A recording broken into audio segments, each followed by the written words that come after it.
dropped down and he was like, "Fear me, mortals," and then immediately his entire army got hit by like a literal wall of rockets. Yeah. Didn't end well for him. You picked the wrong Imperial world, my dude. Yeah. Well, not really an Imperial world, but yeah.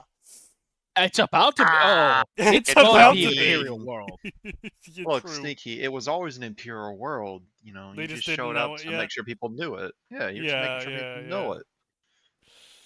Where did you come from? Wherever But you the little least Thunderfire. expect it. Oh my god, great! They're killing the Manipulous. They're intelligent. Nah, it's fine. We have another Crusader coming in.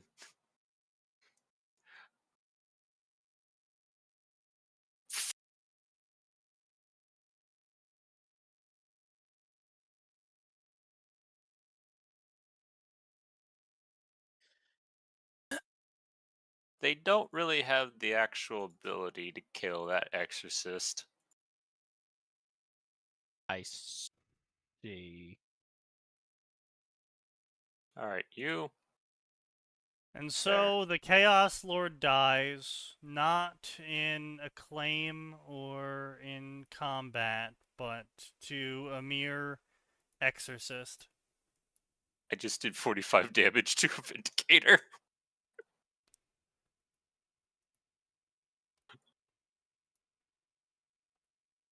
Oh, level 10.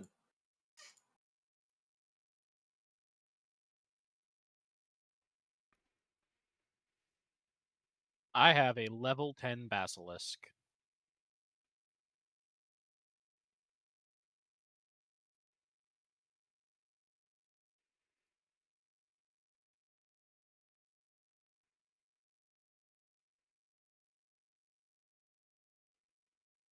What do you mean, get inside? I need to see.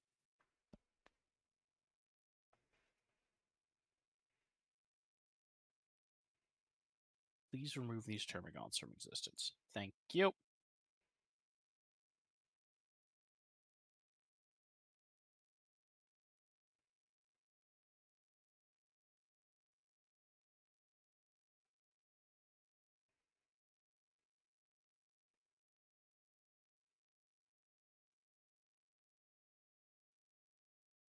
Kill the warriors there. Yeah. Also, we have discovered most of the map, mostly thanks to the Stratoraptors I built. And Yeah. the entirety of the southwestern corner is an ocean. Yeah. Sneaky was literally put in the punishment corner. Yeah, I was in the Yes. punishment corner the whole time. The only way for Sneaky to get to us was through 3 AI.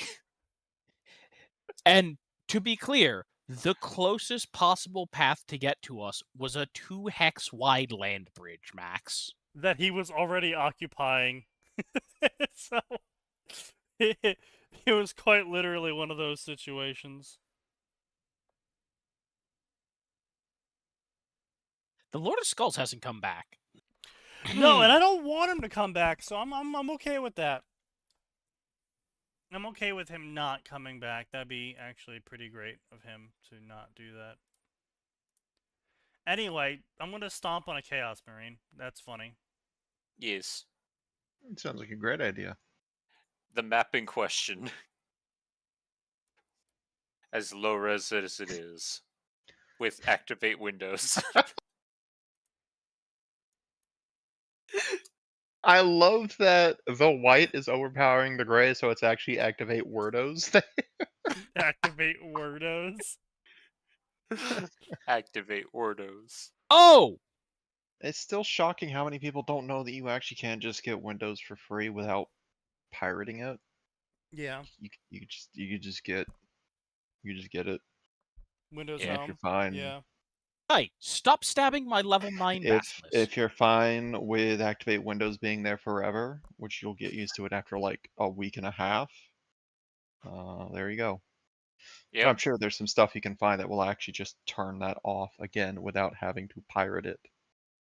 I mean, technically speaking, Massgrave is not pirating it. What is Mass Grave? What? Massgrave is a Windows activation script system. Or as it should be said, Microsoft activation script system. In where it uses out of commission identification keys, keys that have already been purchased from Microsoft Yes, yes. to verify your computer.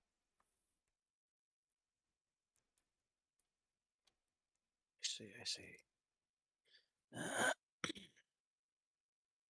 Indeed. Yeah, enslavers, not sure what you're planning. Fuck off.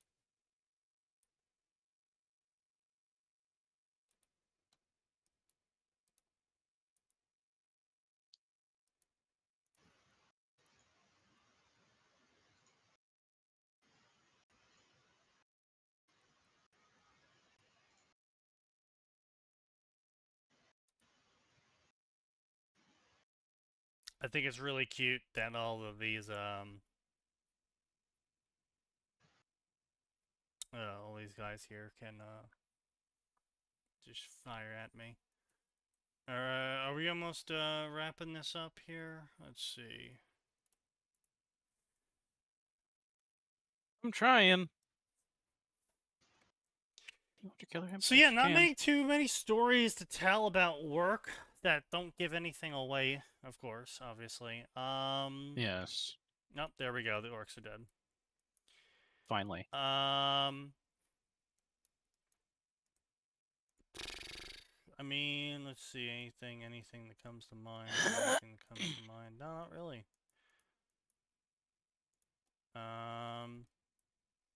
Testing out Gladius right now. It's our second game, and we're all pretty bad at it, except for Gray, who has an unreasonable number of hours in this game. I have 42 hours. That's an unreasonable number of hours. That is, in fact, an unreasonable amount of hours. Yes. A lot of it is start-stop.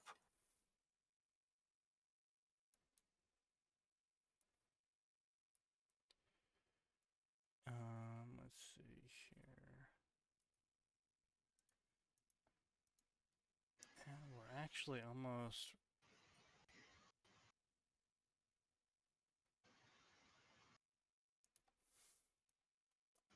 almost wrapped it up. I mean, honestly, pretty much just cleaned it. We've cleaned up the bottom.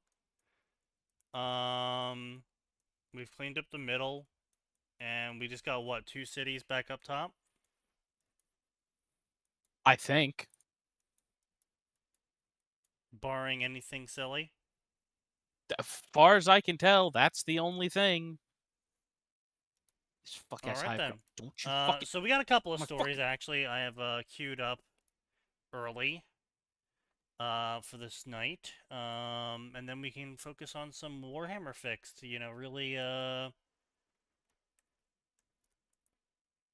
really feel the,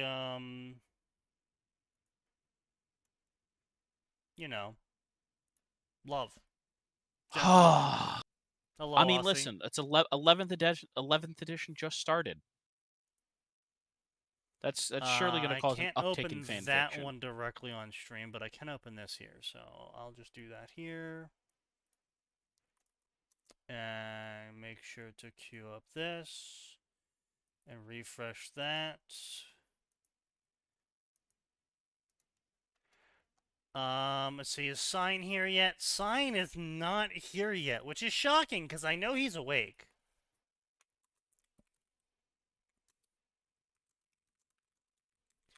Oh, Max, did I ever tell you about what goes on Sign server?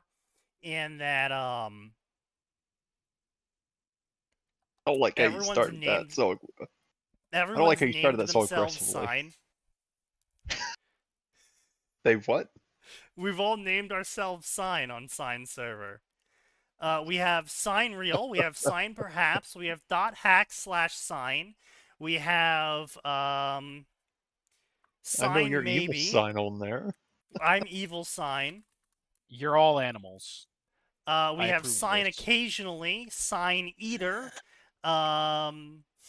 sign arbitrarily, sign perhaps. Okay.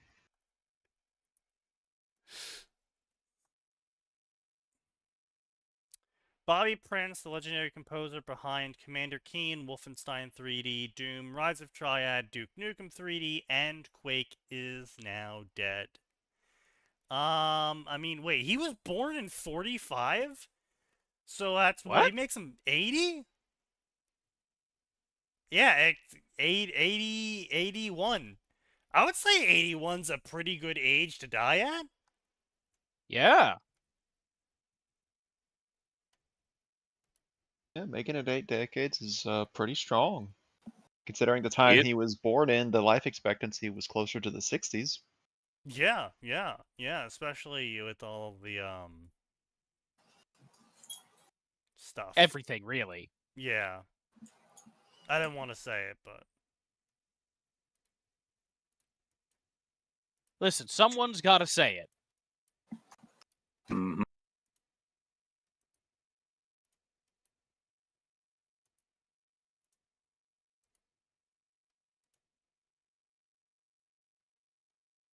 what the hell happened to my cursor? Okay, I guess my cursor's just gone now. Fuck me, I guess. I sure do love when that happens.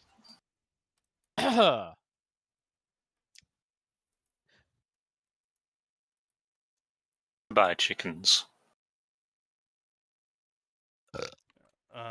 Let's see what we got going on here. Cursor be like, stay still, his vision is based on movement. Fuck you, Kaz.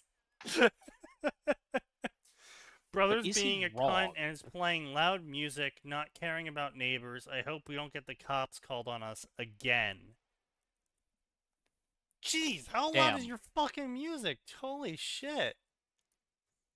Honestly, I would have just, like, shot his fucking speakers. I don't normally advocate for destruction of another person's property, but, like, Mm. man. I see. I see. So, here you go. Here's a clip of the new PoE League. Apparently, it's pretty fire. I can't really tell what's going on, which usually means it's a good league, right? That's how that works. Yes. Well, there you go, Gray. If you can't see, anything of the screen except for effects, then the league is going great. I see. I see. How much What? did Mr. What am Musk I- pay someone to participate in this one? Viewing. Path of Exile. Path of Exile. Are you sure? Yes, that's I mean, PoE well- 2. Technically, Sort you're not of. viewing it. Yeah, technically there is no viewing occurring here, I but that's how don't- you know you're doing it right, apparently, is Yes. what I've been told. Okay. That game gets to go on the list of can't play this because of my ADHD. Yeah, that is the other Yeah. reason why I can't do it, is it's just like, it's bad. There's so much happening there. Yeah, that's my problem, is when too much shit starts happening on screen, my brain just like, it's like, alright, you're Yeah, overheating, going into cooldown mode. we call that Nice. overstimulation, and it can result in a freeze, lockup, a freeze or a meltdown. And the meltdown listen, is usually a temper tantrum of some sort. That could melt down anybody. And Sneaky, come on, end your turn. We gotta finish murdering everything. Hey, fuck you and the horse you rode in on. I didn't research Rough Riders. I don't have horses to ride in on. I do. Shut up. You don't have horses either. You have He's an you have asshole, but he mechanical pays half the horses. mortgage and the Nope, bills. they are cybernetic horses, which Mm. are biological. I mean, that's fair, I suppose, if he is paying half the bills, but Oh, he well, should be yeah. also, respectful of the people he's living with. Yeah. If he's paying all the bills, then yeah, fuck the people he's Well, living yeah, I with. mean, if he's but- paying all the bills, fuck him, it's his house, but Yeah, that's what I'm saying. It's just like if he's paying half the bills, then he has to give you half respect, which means he can't be blaring music at a volume that is untenable. That is a police offense. Yeah. Hmm. However, he can play the trombone at 2 a.m.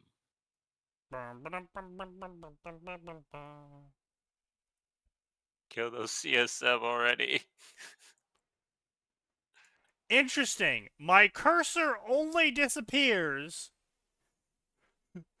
if I turn VSync on. If I turn VSync off, my cursor disappears. What? Yeah. Okay. Smurfing is harder than I thought, bro. How do you outsmart people that don't think? Well, I mean, step one is you think about what someone who doesn't think would do. And it's actually really easy. I do it quite often in Dota, and it works. The problem is always, of course, that the other 4 teammates on my team do not think as well, and so therefore cause problems. The fuck are those? Hey, Phone, you're a bit late in telling me that Sneaky's gone live. Just a bit. I've gone wild.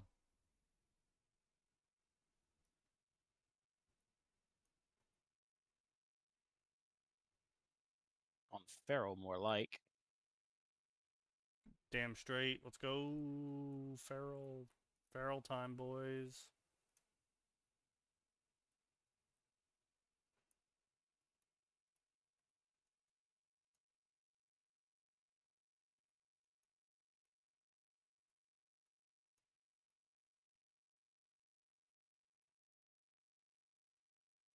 Kill the Venom Ropes.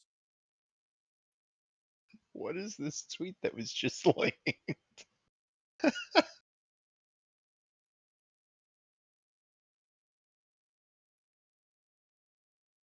Alright. How do you outsmart people that don't think? Yeah. Yeah, I already talked about that. I just said it. Yeah, I was checking something else, so I can't. I'm not that great at multitasking.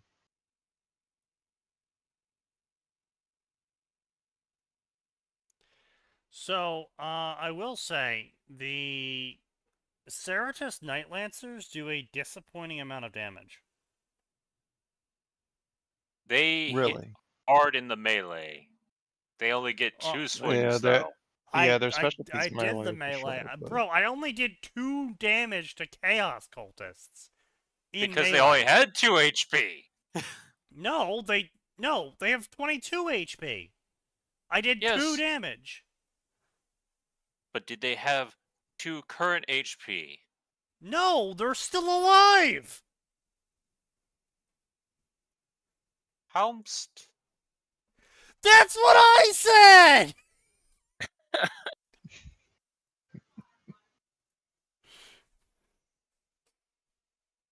Anyway, I just fucking ran them over with my mech. Yeah, that works. Sneaky's going through it out here. I I blew up got some put Space into the Marines. punishment corner. Yeah, Sneaky's been in the punishment corner. This is the entire corner of the map. Why does Gray get the entire upper half of the map? Fucking Atten gets the middle 2/3 of the map, and I get a third of the fucking bottom map. I mean, That you what had is to share with the this? orcs. In fairness, you could have built backwards. I didn't No, he know couldn't. that! He also Okay, didn't. but that's First, on he didn't you. know that. Second, there were so many neutrals back Yeah, there there that I was killed. like literally the entire map's worth of neutrals that were back there. I It was would have not- had a No, worse but weren't most fight. of them get spawned devils. in by his quest to kill Space Marines? No, That was only no, part of them. They, There was they, an like Umbra, half of them were Vespids there was and Chaos 3 Cultists more and... recruit hounds. There were 2 more Yeah. Vespids. There Okay. was some Chaos Cultists. There was everything under the sun.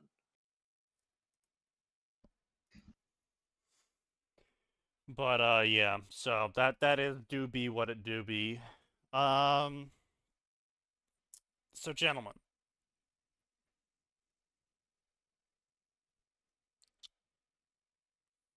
Why are there no cops?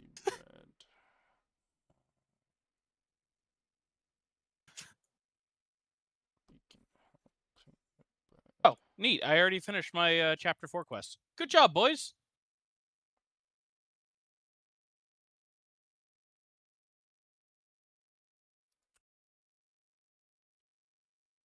Right, back I go.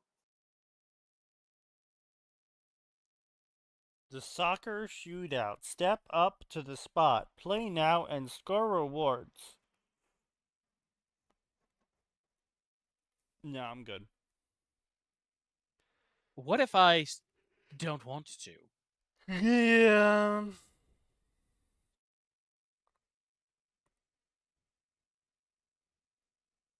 Kaboom, kaboom, kaboom.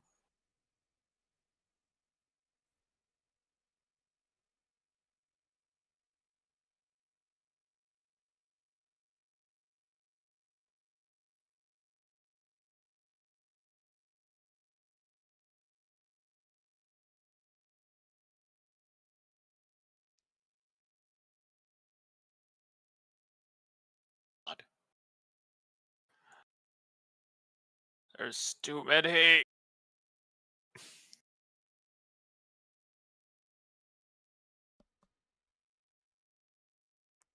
Alright. Nope. Nope, that's all I want. That's all I need. Yep. Okay. Fantastic. That's exactly what I want to see. Oh yeah. No, fuck them kids. I don't want to pay for shit.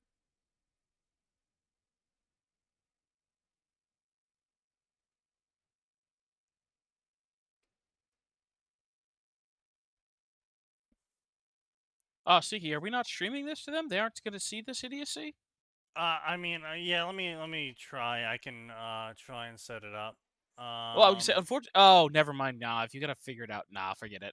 We'll just figure out something else to crash out about or talk about. We can figure it out another day.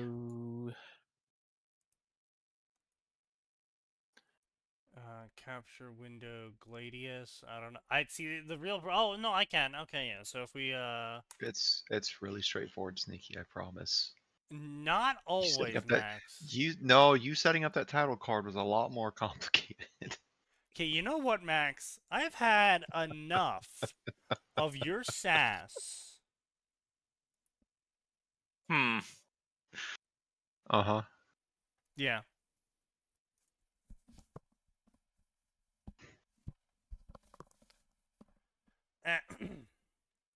Anyway.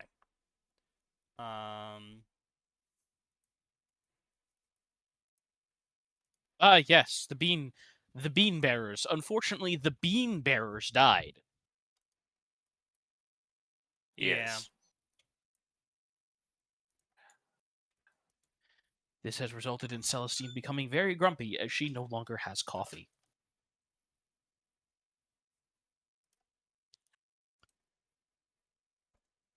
Sky lasers.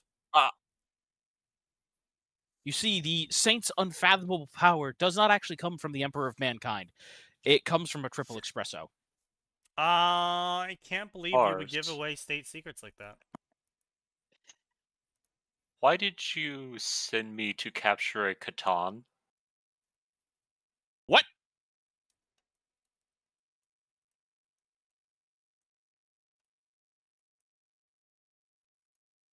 Also, no, the bean bearers aren't dead. Oh, I thought they died. No, they're just north. Also, they're level 9 now. Bean bearer. Ben bearer.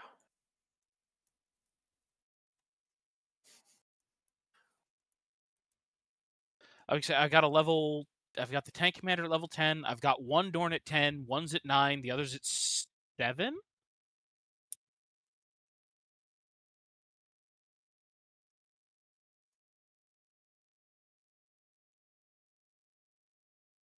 A lot of stuff is happening over here.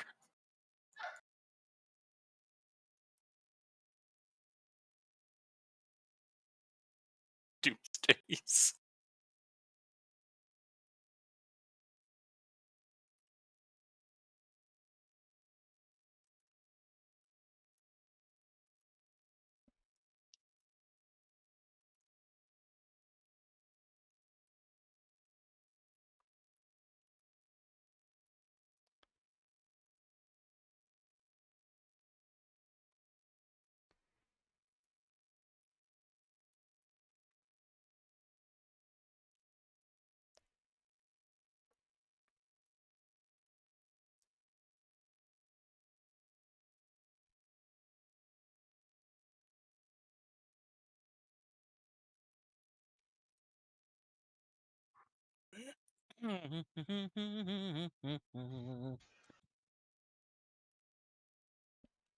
Indeed, I agree.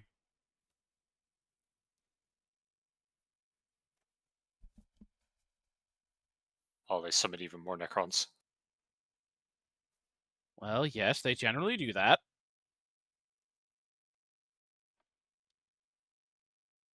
Ooh, pretty colors. Spicy. Is that an Annihilation Barge? No, those are Doomsday Arcs. Oh, well, have fun with that, buddy. Yes. Stalkers.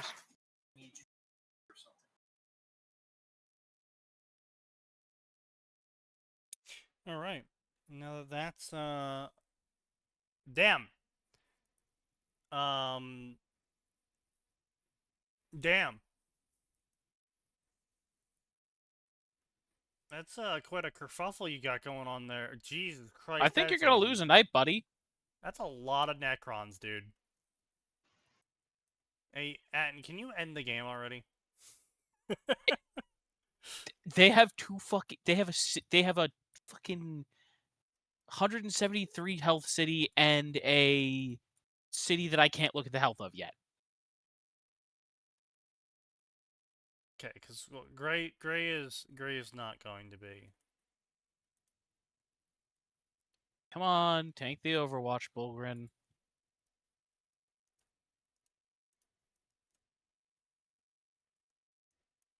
You're going there. You're going there. You're going there. You're going there. You're going there.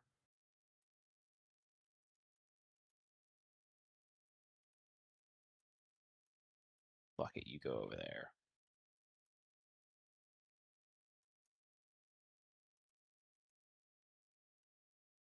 Alright, gunners kill on sights.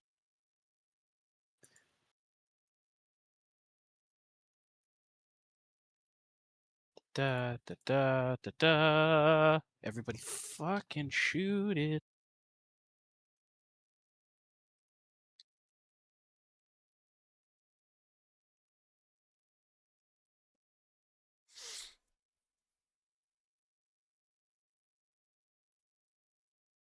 There, I nearly killed their city in one turn. It'll die next turn. It'll probably die next turn to Bulgrin and whatever I choose to leave behind.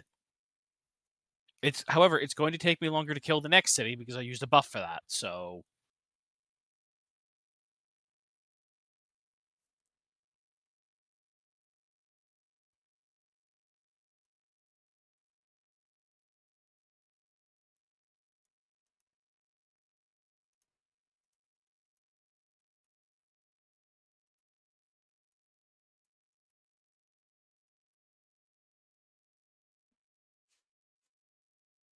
Hmm.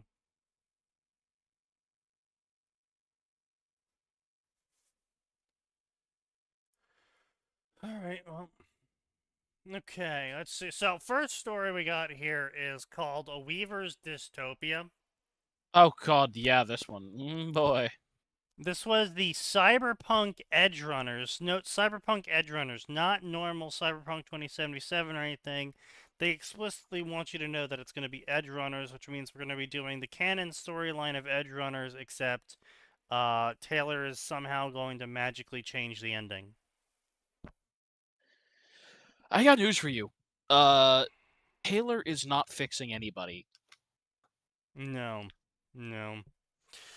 sexual themes, because everyone goes to read Taylor stories for sex. A linear story as opposed to a non-linear story. As opposed to the story being a choose my own adventure book?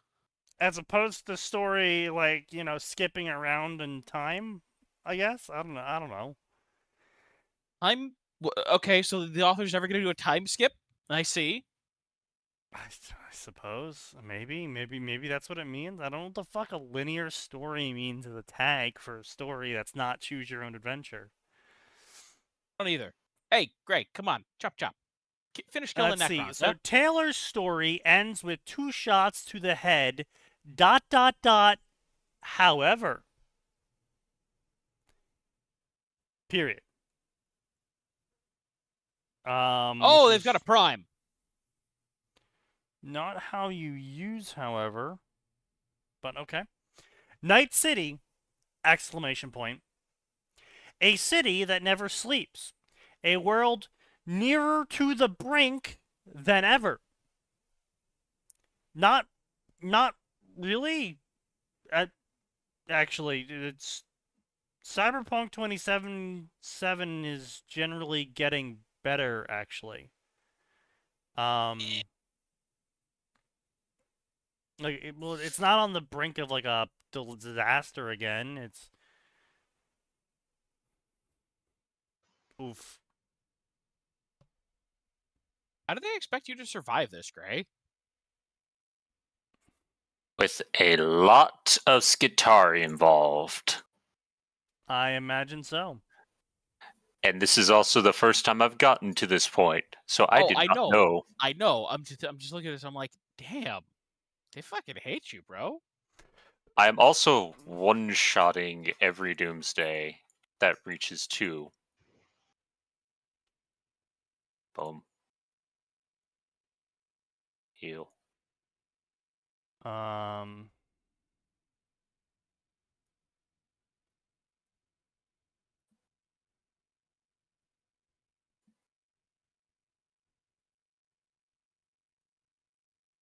Fucking digital weapon, that stupid fucking city.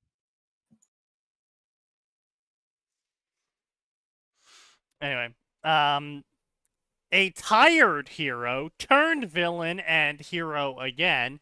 No, they started off as a villain. Don't give me this, oh, they were a hero at first bullshit. No, their first night out, they effectively tortured Lung to unconsciousness. Like, that's not exactly heroic. And they originally weren't even going to fight him until he said he was going to hurt kids.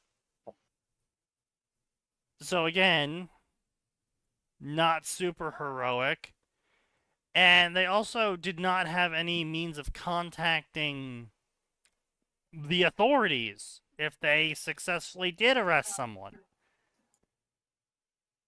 So whether you chalk that up to them being fucking retarded, which they were, or,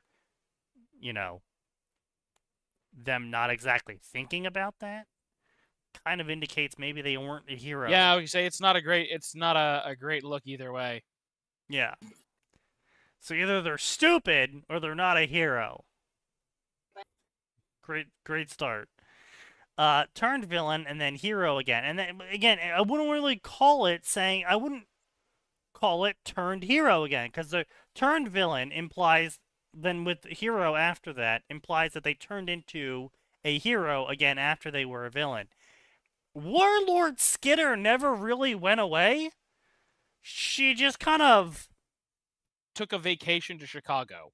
Effectively, yeah. And she was like, all right, well, I'll train for a bit for the end of the world. And then the end of the world stuff kicked off, and she was like, all right, well, time to start killing babies again. The second she's out from adult supervision, it's back to baby killing. Yeah. So, it's not exactly the ringing stint as a hero. Yeah.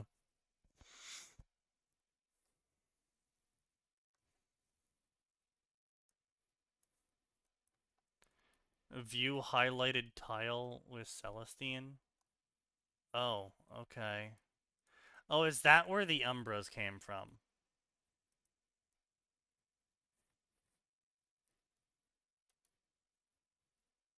I see.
Yeah, I should be able to kill him next turn, boys. Fantastic to hear. Assuming they haven't put some fucking city in the top fucking left or something. I don't know, man. Left. Top right. Assuming Gray doesn't betray us. There's only one area where they would still have stuff that we wouldn't be able to see at this point.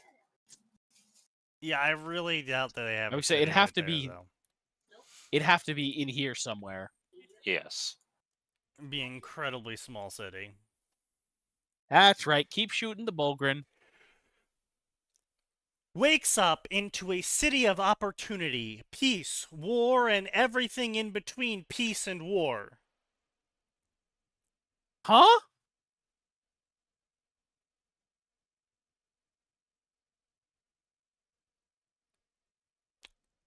Peace, war, and everything in between peace and war.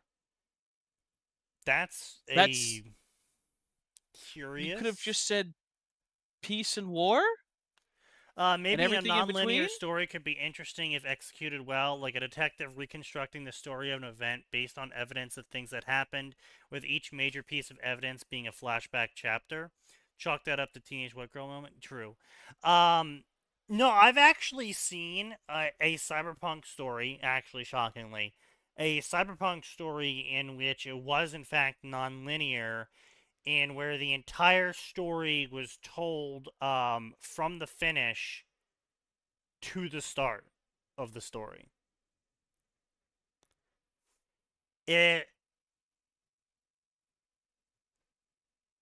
was very weird, and basically how they did it was they would have like the last chapter, then the first chapter, then the second to last chapter, then the second chapter. It kind of worked. Because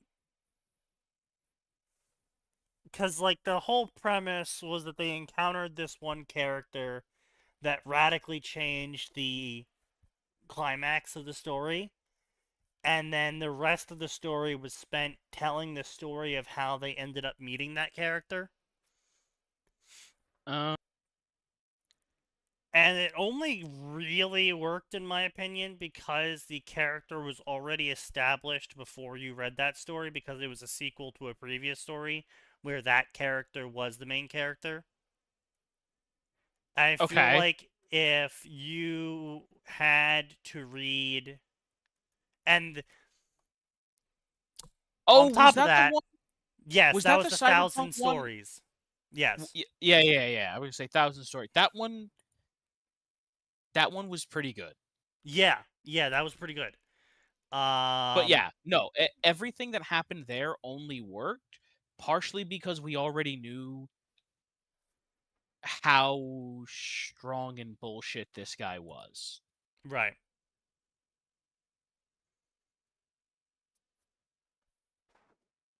Pretty much, yeah. So it's one of those things that's like only really working if you already have certain aspects of the story set up. So I don't know if you could really call that working. I don't know. I would err on the side of saying, yeah, I guess that would be considered working. But, you know. Who pinged me for Yeah, something? I just Oh, yes, indeed.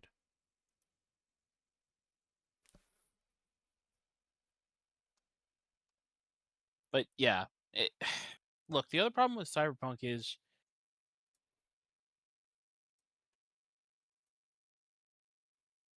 where do you take right? Okay, Right, you keep David from becoming an edge runner. right. That's it. That's the story. I mean, it's not that. I mean, you can go other places with it. It's just, how to put this? When you prevent David from becoming the cyberpunk, John Cyberpunk, right? You kind of put yourself in this awkward spot of you could tell a story, but you would effectively have to write your own story because, yeah, sure, old Maine goes crazy. It's like, okay, Yeah. that's pretty much the only story arc you can use.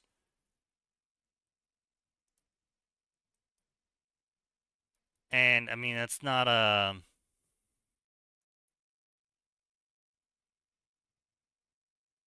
great story arc. Yeah.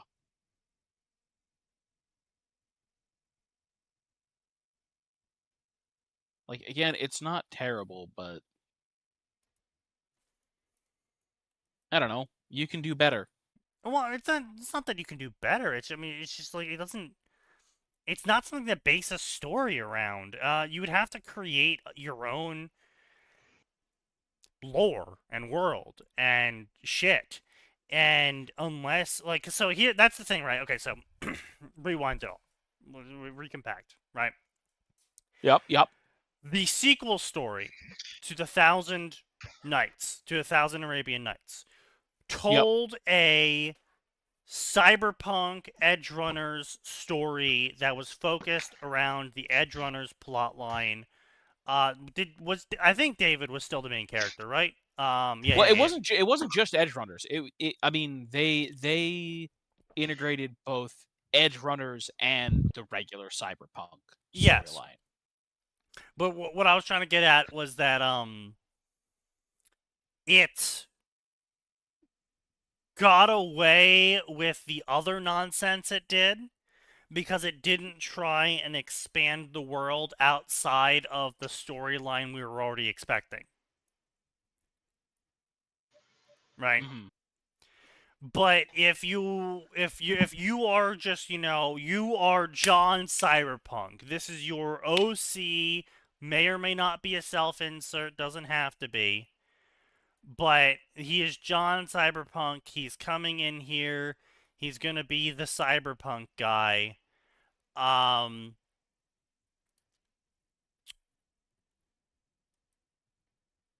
You kind of have to make your entire own world. And then you end up in a Ruby scenario where Cyberpunk 2077, Cyberpunk Edgerunners, and Cyberpunk, what was it, 2025?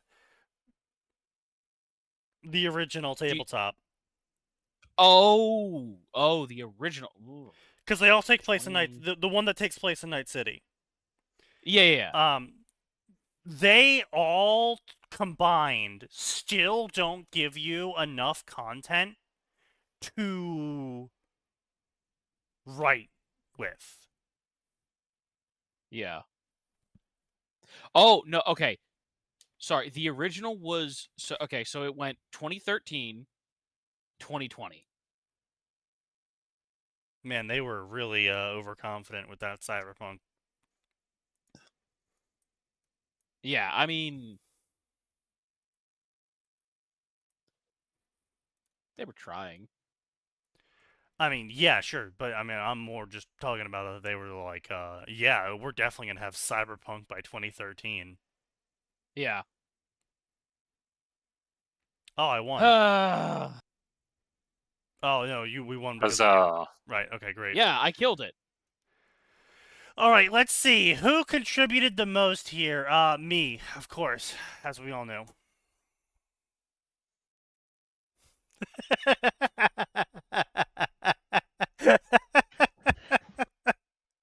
What's the funny graph say? the funny graph says I contributed the most. Total. Sneaky did the most, followed by me, then Atten. Me and Sneaky were basically They did roughly nothing. neck and neck for a lot of it. Yes, Gray does in fact have an economy. Yes. And there's my economy. Well, that's a lot of dips there, boy. Yep. We were having minor issues. Yes. Military. Okay, yeah, fuck you guys. Look how much military I was outputting this whole time. I was busy, okay? I was busy. I have nothing against that. Just because I wasn't making progress against the people who we were fighting doesn't mean I wasn't making progress. Sneaky accumulated 20,000 resources total. Atten got 11,000. I dealt so much damage. You dealt 4.6. Atten dealt 4.5. Have, I dealt 3.9. Sneaky took less damage than both of us. Yeah, I would say, well, see, that's the thing, right? Like, I took a lot more damage. What I think is fascinating is Sneaky and I Sneaky has like double my economy, and we created the same number of units. Well, yeah, it's because I created high-quality units, and you created slop.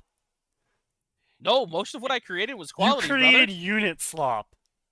You made a lot of guardsmen at the start, to be fair. I mean, yeah, but not And that Sneaky many. did not make Battle Sisters until, like, turn 80? Yeah. This man did not play Infantry Sisters. He played Hero Hammer. It worked. Which, I mean, come on, that's the correct form of sisters, but... Yes. Poor Sisters this edition. Nah, they deserve it. They do, but still.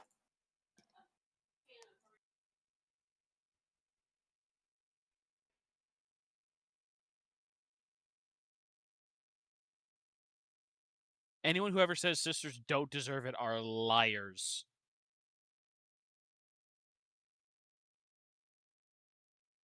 But anyway,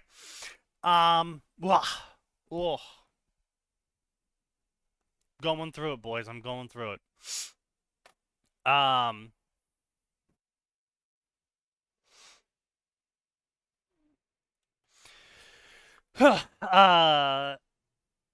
we were talking about? We were talking about stories, right? Yeah. So basically, Cyberpunk, you end up in a situation where you are in a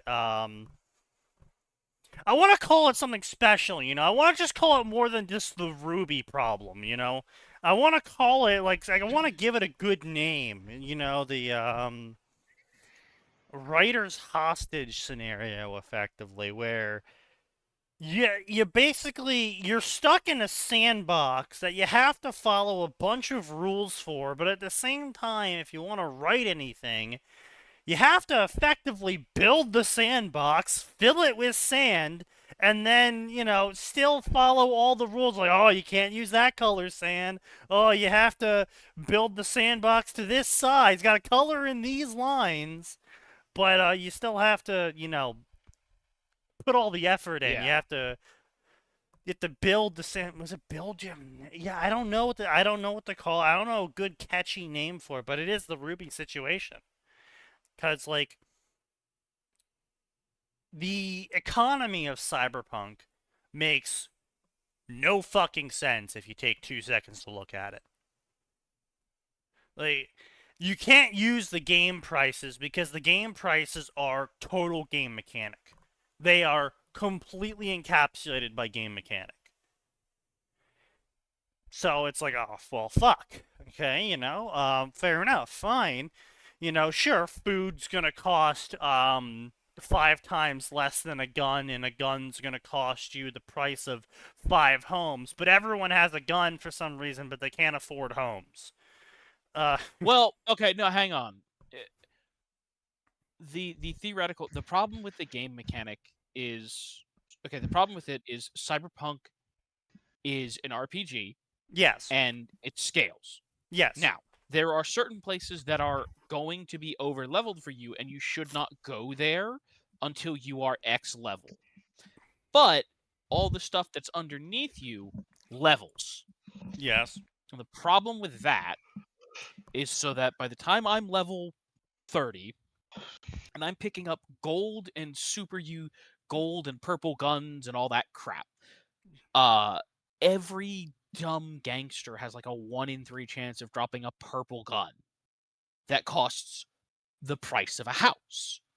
Most people don't drop that, right? If you look at the generic gray tier 1 copperhead assault rifle, I'm just using that as an example because that's a super common item. That's like $400, $500, Euro dollars. Yeah, pretty much. Yeah. Like, and here's the thing, that's totally reasonable. Like, a fully automatic weapon costing $500. I mean, that's reasonable. Fair. Yeah, I mean, cheaper than what you think, but the problem is that it's not a good way to base the economy off of, because it doesn't give you a relativistic idea of the value of, say, like a legendary weapon. Because a legendary weapon would, in theory, if you basically translate that to real world terms, this is probably an artisanal gun. This was handcrafted with a person-run CNC machine. Nothing was off the factory line. Everything was built specifically to spec, with was a point whatever margin of error that engineers use, and hand built, and everything was measured and all that fun stuff that makes it super precise, and you get to squeeze all of the fun bits in terms of stats out of the gun because it's so time consuming to create. Sure, let's say that theory is true. It doesn't tell us, we don't have a basis for how much that would cost, because all we have is the exponential game mechanic to tell us. And even the TTRPG doesn't really tell us a good price that isn't game mechanic modified by, right? I mean, even D&D has sort of become infected by this. Even 3.5 had this problem. Yeah.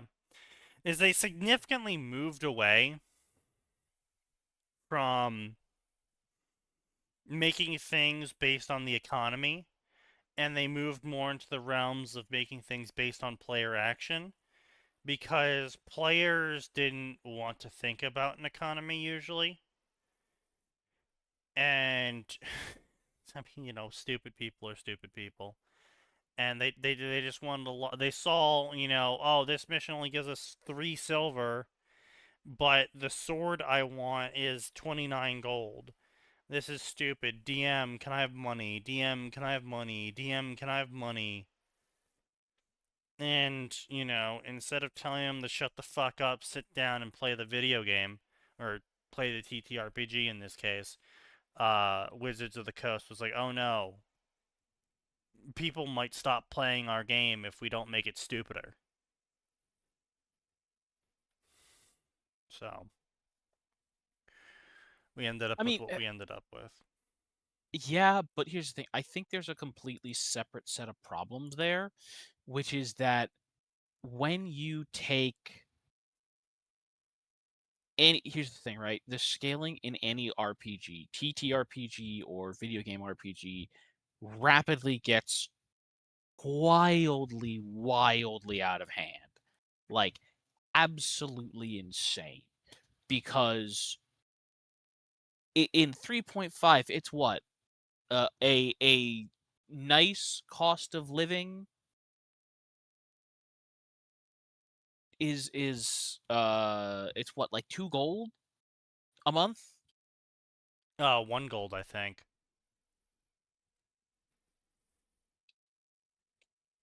Hold on. Now I have to go pull it up.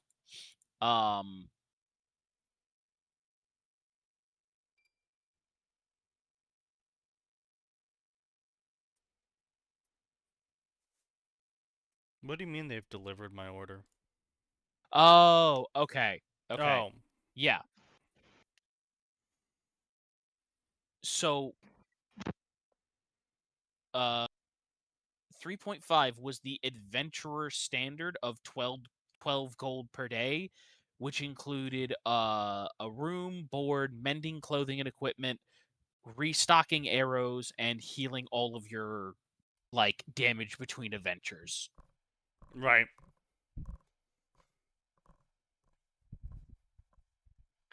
You said 12 gold? Yeah, which seems insane to me. Yeah, it's pretty insane considering that the average commoner only gets 1 silver a day. I was about to say, okay. I can't believe I'm saying this. 5e is far more reasonable. Okay. Squalid is 1 silver. Poor is 2.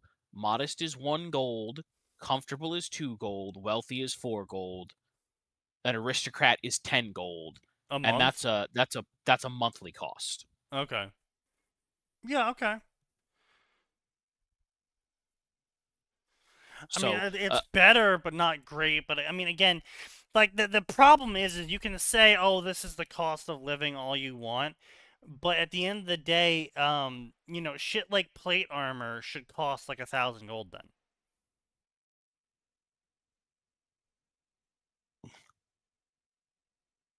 Like plate yeah. armor wasn't cheap. Like it used a lot of metal, which was logistically expensive in medieval era to find, mine, transport, refine, hammer out.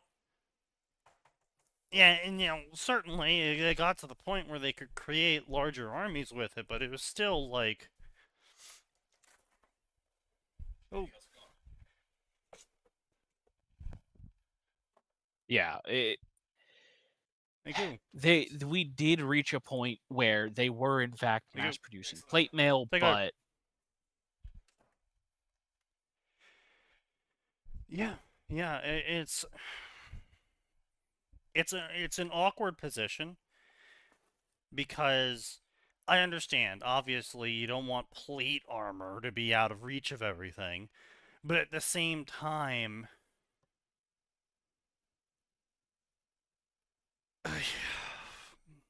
it's like, oh yeah, maybe magic makes it easier, but that would like, I can't imagine that magic would make it too much easier because if you make magic make getting plate mail too easy, then that means everything else that depended on getting metal also got made way easier. And so then the cost of tools would go way down. The cost of building would go way down. The cost of living would go way down. So I it's mean, one of those things. well, I mean, okay, here's the thing, right? Right. To your point, Yeah.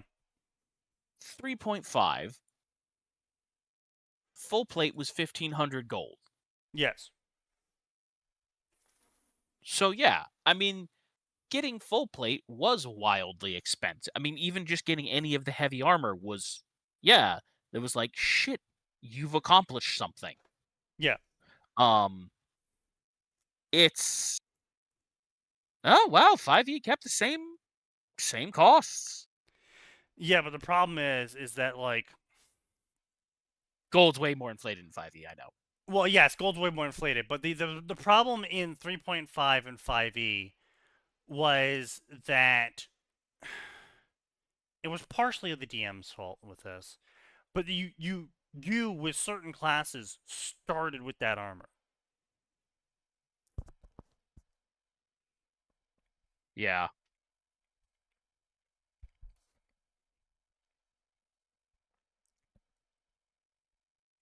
Which, again, I get it.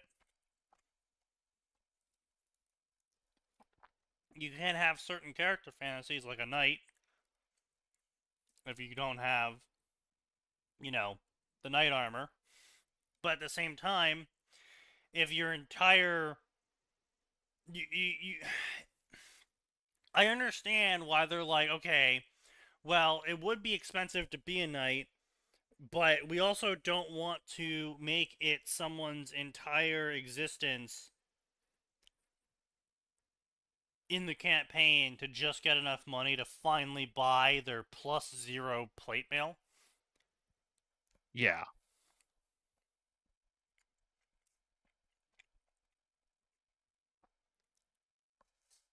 Yeah, like I mean I get it. Like I'm personally I think those classes should have been like, "All right, you're starting with half plate, right?" Right. Because here's the thing. Half plate, just like in medieval times, is way more affordable and like It was a compromise. Yeah. Yeah. And not to mention, it was something that a lot of people did. Even someone who could afford full plate, lots of them would only wear half plate because, well, shit, man.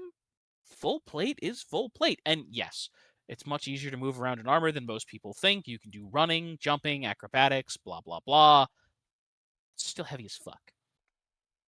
And shifting to half plate absolutely increased the amount of time you could be active and doing stuff.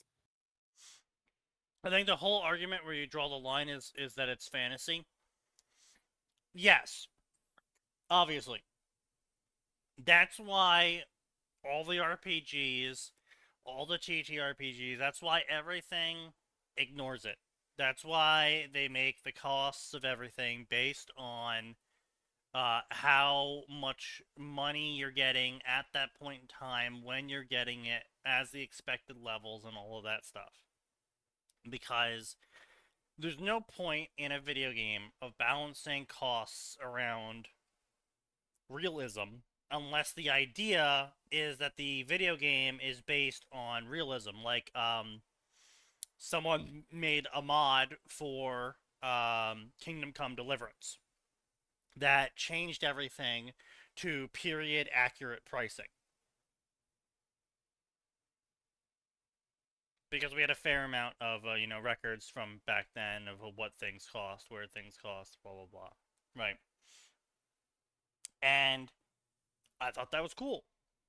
But playing with that mod, I understood why, in terms of game balance, they didn't go with that.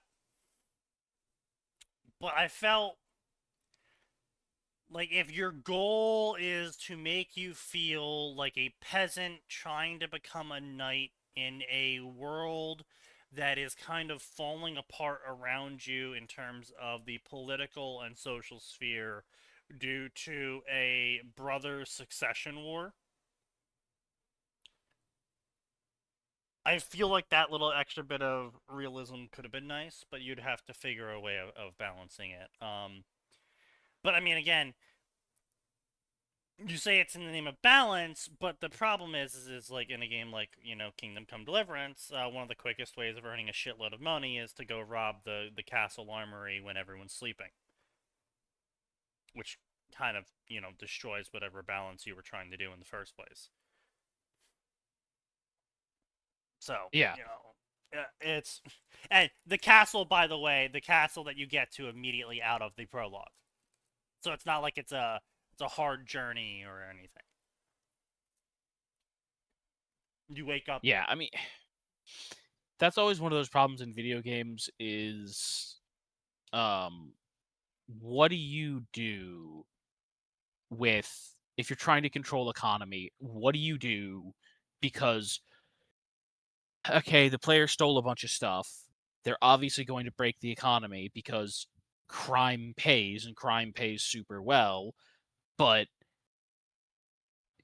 you can't just have NPCs not accept money, not accept items that are stolen because they don't know it's stolen.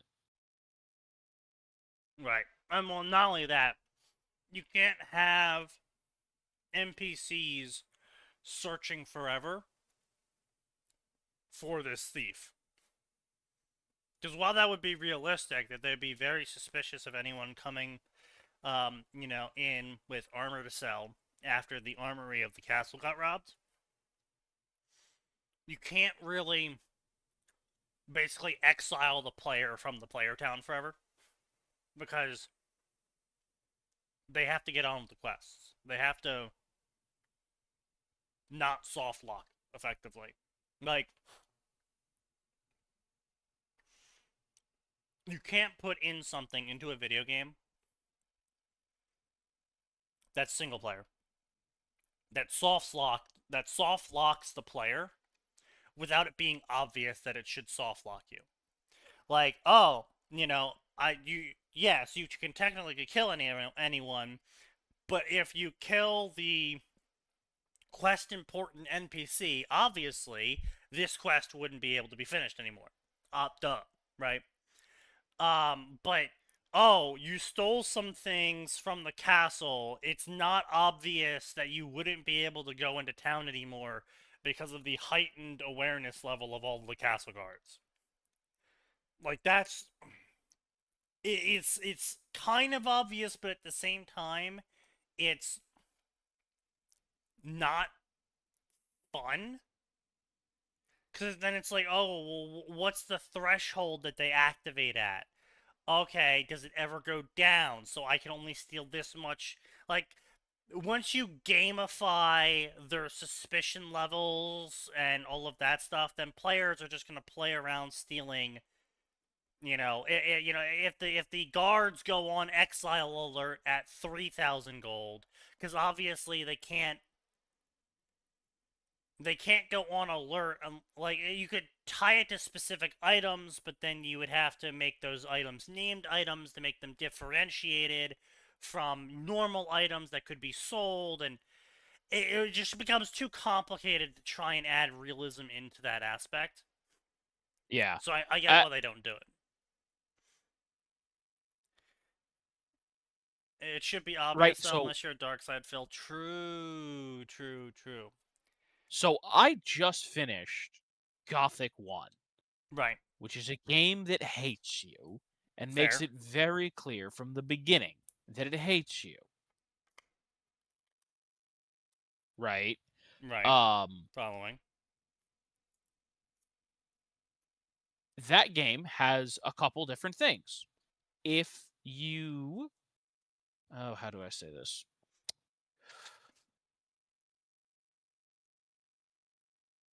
If you're stupid, it will punish you.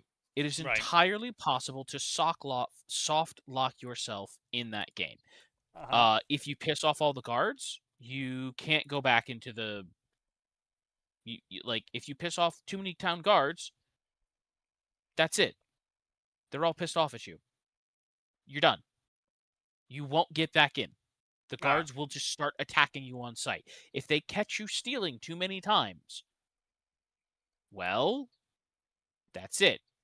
Right. You're done. If they catch you in restricted areas too many times, first, merchants won't sell to you. Like, they'll be like, hey, come on, man, you gotta follow the rules. I can't sell to you right now.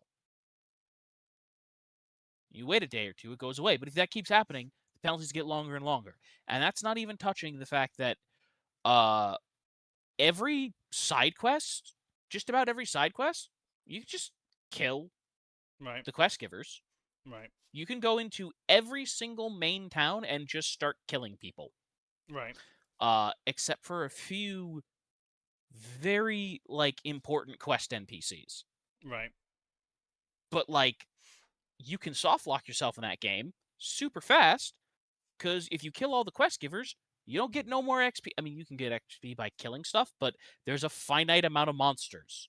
Right. It's entirely possible for the main quest to be progressing, and you'd be like, "Oh well, I'm stuck because I'm under leveled and I can't do enough damage." That's your fucking problem, dumbass. Right.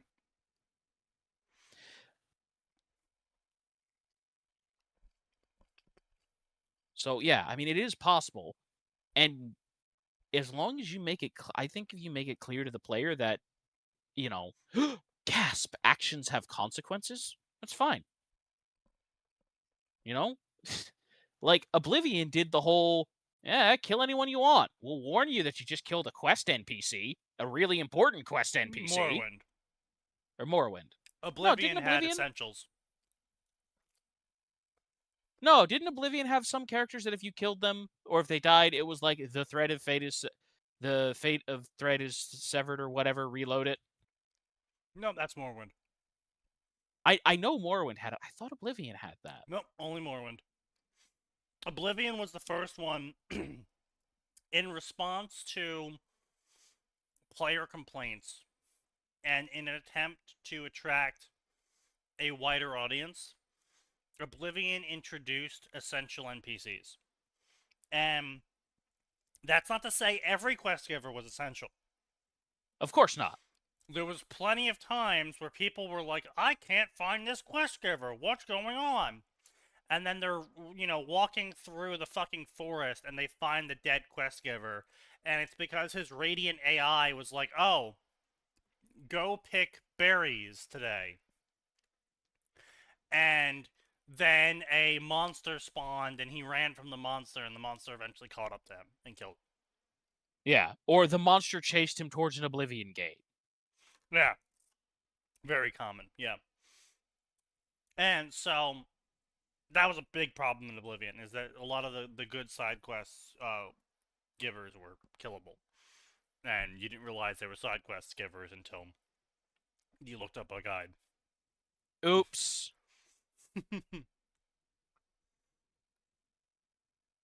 Yeah. I'm kind of torn about that because on one hand, is that realistic that the guy who was going to give you the quest just fucking died and you never even knew about it? Absolutely. Does that make it fun? No. Yeah.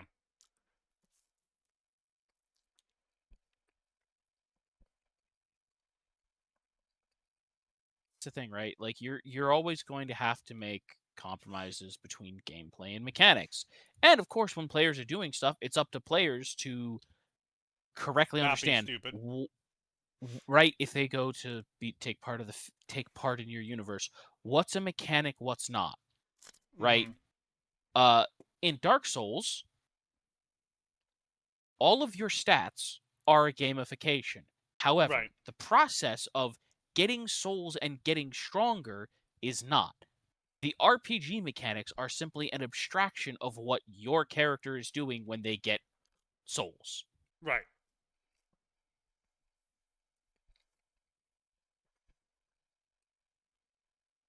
Now, and that's what I'm saying, though, is that games are significantly harder to transition into world building for books. Lore.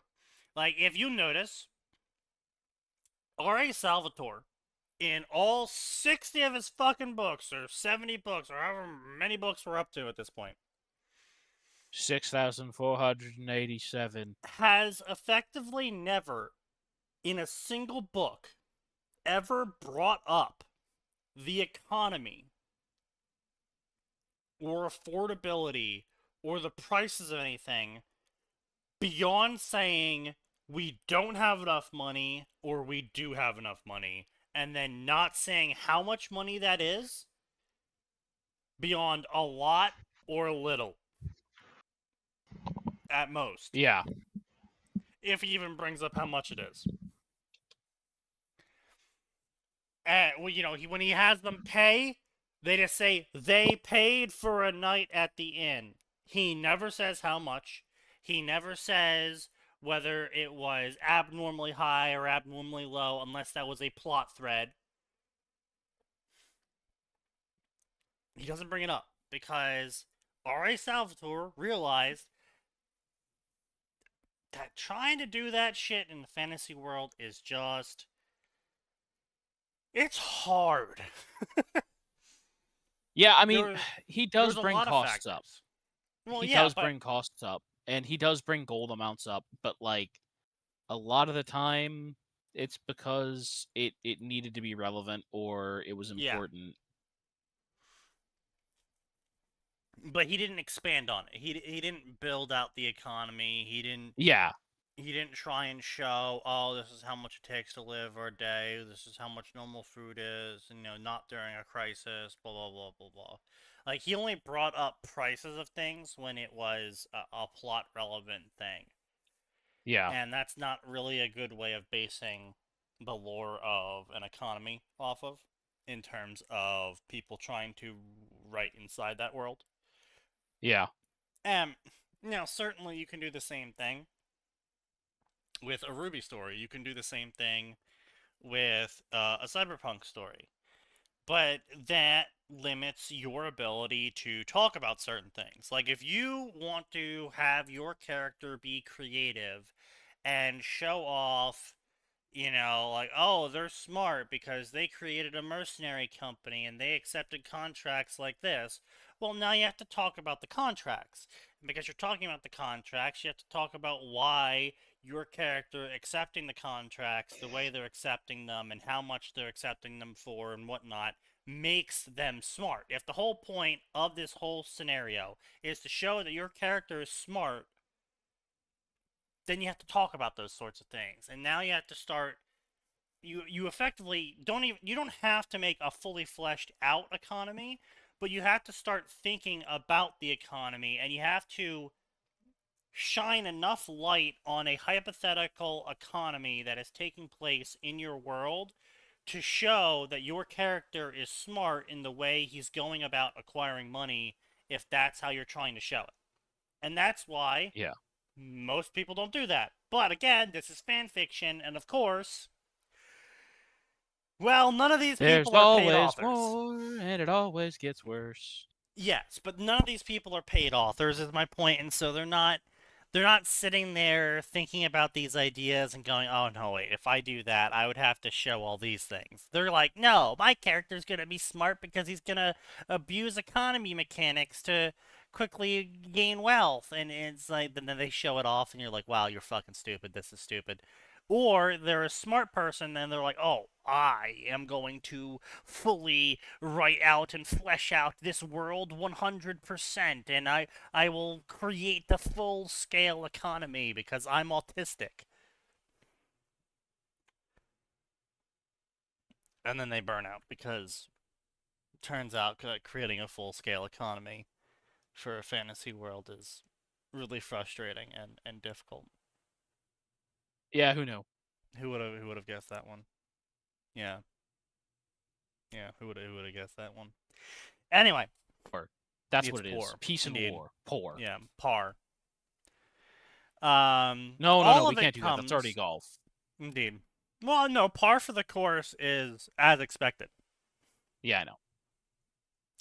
All of it comes and goes each day in the trash-filled streets of neon-lit buildings. In the gutters of all that trash, however, eyes stare back. Without number or count, and there are all the same.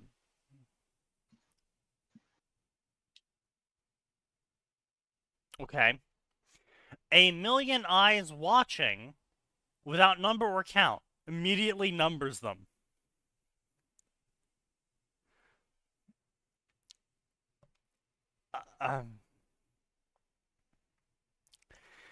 But not one being noticed by endless beat of the streets. What?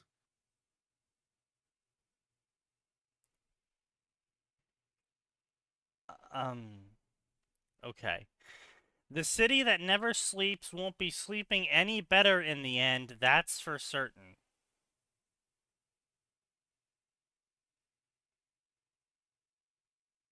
All right. Okay.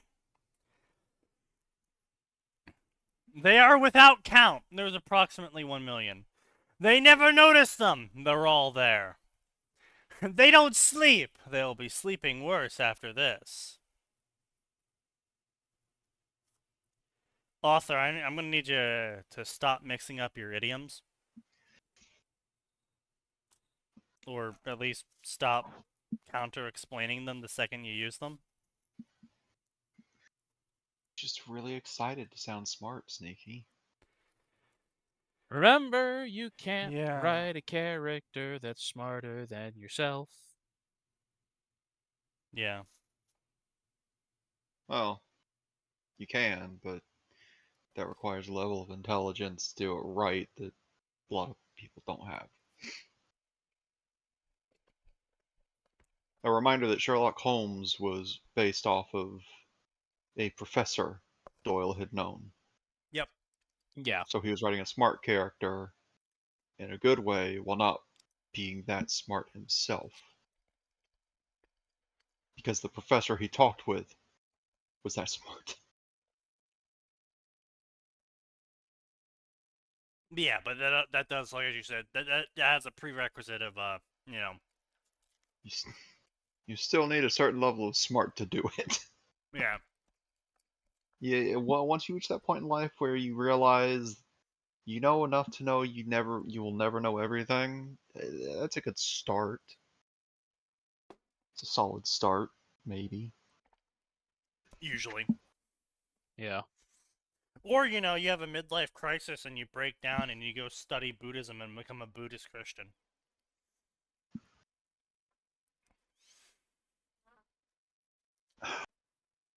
Yeah, I was like, this sounds really specific, and then you got to the Buddhist part. Well, I've heard the first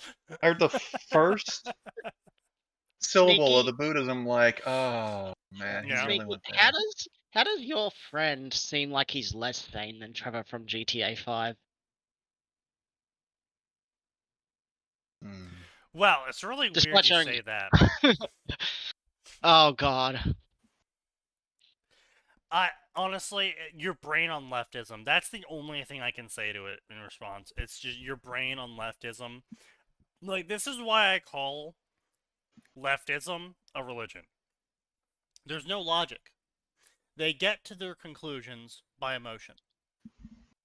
And you can't argue logically with someone who got there to the conclusion that they used emotion to get to. It just doesn't work. You're always wrong. Everything you say always is going to have some sort of proof inside it that only they can see that proves them right, regardless of whether it's hypocritical, whether it's a double standard, whether it's what's the other one?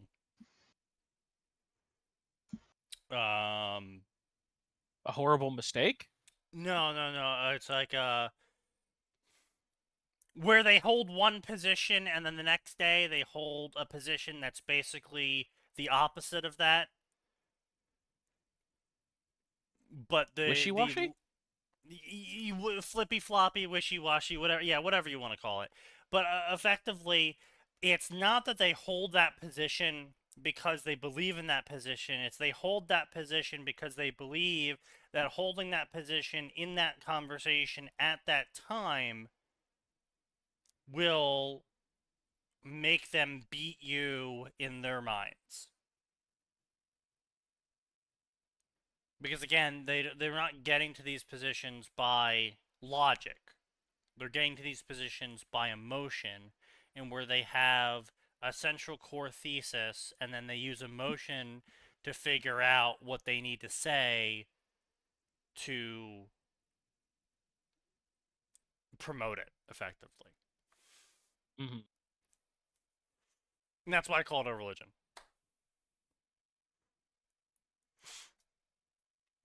because you know, you get excommunicated if you hold 99% of the same opinions, but then disagree Yeah. on one of the core tenets.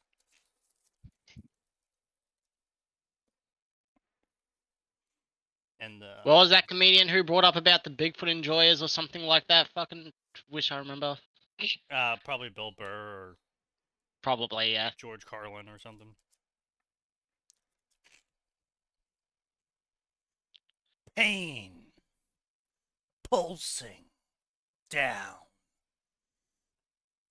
bright and searing, to cold and throbbing. Oh, Then back throbbing again. cold. Yes, throbbing and cold. Two things I definitely associate with each other. Then back again in space between each passing second. My eyes burn, light hitting my face as I lift my head. I twitch my back. The pain in my neck. Pitching before tapering to hum as I lie still. I test it again, rocking back and forth, each motion spiking and dimming on apex of mirrored tosses in my head. I open my eyes to a pigsty. The pain fades from beneath my eyes, pulsing back as the eyes adjust to the light overhead. The ceiling fan is covered in caterpillars of dust, aided by slitting false wood of the fan's drifting blades. Is this guy just got a lot of pros, or even though there's no M dash, I'm getting AI vibes? I mean, you know what? I don't want to call it AI. I think he's just retarded. Because there's a lot of like rule of three fucking descriptions. I haven't found it's not this, it's that yet, but I mean, not really. and there's no M dashes. I haven't No, seen any there's Rule more. 3 yet. There's a few more further on. Oh, okay. That's basically explaining the same shit in 3 different ways. So that's why I thought so. Well, I mean, keep in mind the reason. But it could also why just be just that pros. AI Already uses, pros. yeah. The reason why AI uses M dashes is because a lot of the 19th century books used M dashes. Yeah. The reason why AI uses prose rule of 3 is because that is a high quality narrative way of explaining things in prose.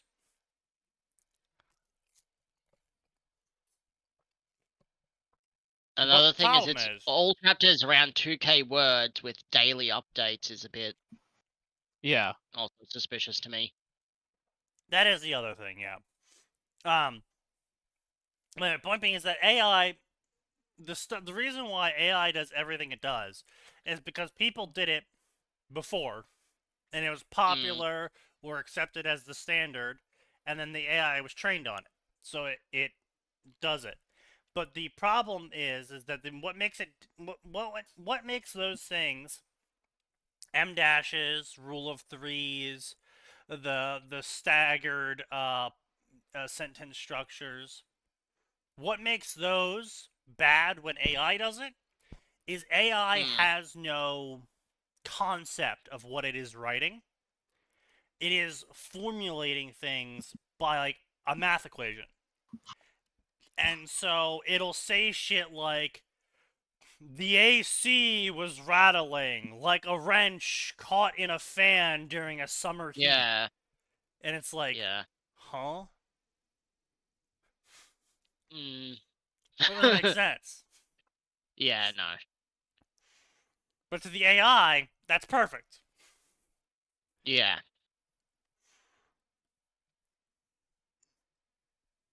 So that's the real giveaway when AI does it, is that it just makes you just sit there and go, huh? Huh? Yeah. Don't think about coming back, won't be able to, full stop, capital C, and then goes on to the next thing. Anyway, corners of the ceiling were black mold.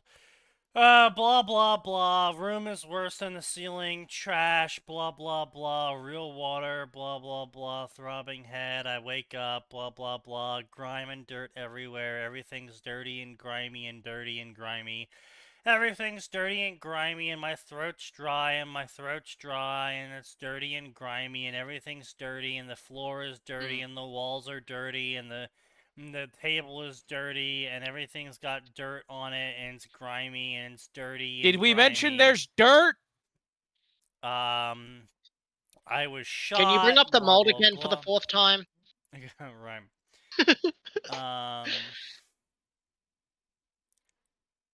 Anyway, I was shot. Where am I? Dead center on my chest. A note was stapled to thick fabric. I reach up with my remaining arm and pull off without too much of a struggle. Maybe you won't be so small here. Don't think about coming back. You won't be able to. Contessa.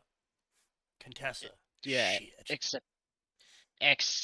I don't understand why Contessa would just use C to name off. Like, even if Taylor would know who that is, no one else would know if they found that note. That's a weird choice by the author to me.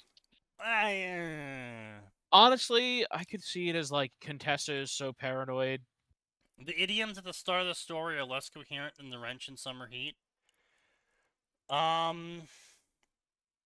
Pain pulsing down, bright and searing, cold and throbbing, back again in the space between each passing second. No, this is English second language.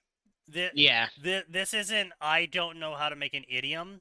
This is, I speak English as a second language, and I don't know how to translate what my thoughts are into English properly to write prose. I understand what he's trying to say. That it's basically he's equating, the high point where it feels like someone's, nailing a nail into your skull with bright and searing, and then the cold and throbbing is like the bone deep pain that you can have as well. Where it's not this a spike of pain, it's just a throb of pain through your bone. I understand what he's trying to say.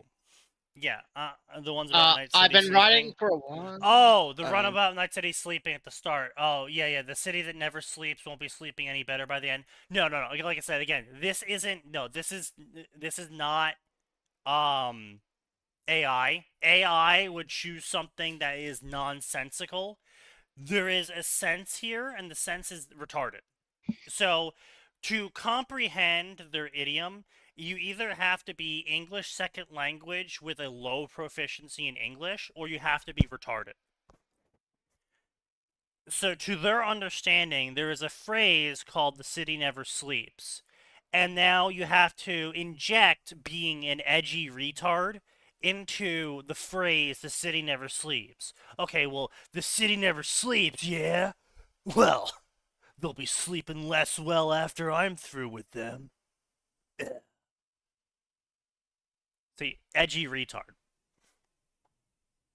Oh, so this is a 2076 post Edge Runners pre-game fic. That's apparently what he's described it as. Yeah. Yeah. Which you could just say 2076 pre-game, because obviously the Edge Runners came before the game did. Yeah. Or you could say it's post Edge Runners 2076, because then obviously the game didn't happen yet. Alt history where Rebecca didn't die as well. Oh, of course, yeah, obviously, of course. You just hand wave away a character in a situation where they blatantly should die, and under no circumstances should they live. I would say under no circumstances without direct, specific intervention. Yeah, intervention that we should really see and be told, instead of just, having it hand waved away in our face. Famously slow writing, apparently the authors described themselves as, and yet they're Posting daily, 2K. That's the biggest evidence. Yeah. And that they've been writing for a few years and have gotten better over time. But this is new to Space Battle site. Well, I'm curious whether they've been writing in English, because they clearly have They write in very English, low apparently. proficiency. They say they write in English and have been for a few years. So they are English second language. Yeah, I think so.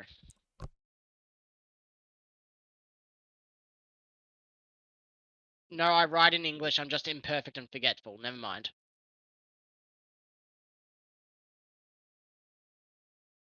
So they're retarded. Okay. Yeah. And that just they've been writing for a while and have improved much in the past years.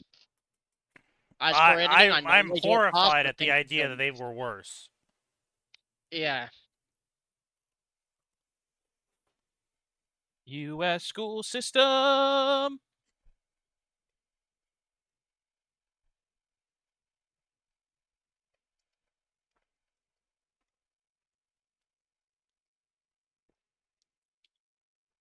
Oh, sexual themes?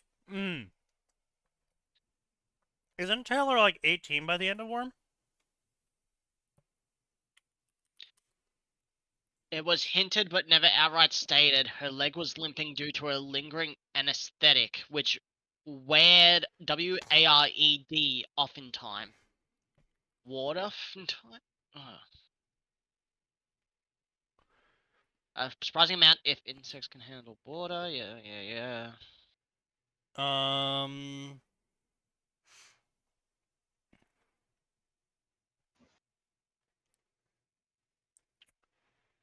Yeah, 18. Post time skip. That's how they got away with it. Yeah.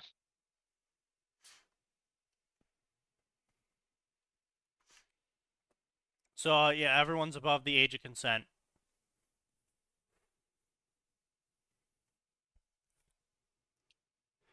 Hold on, gotta clean my glasses here. I was like, what? Damn, shit's getting fucking blurry. Pull my glasses off. Yeah. Fucking film. Like, I think I figured out why the glasses were blurry. Removes glasses.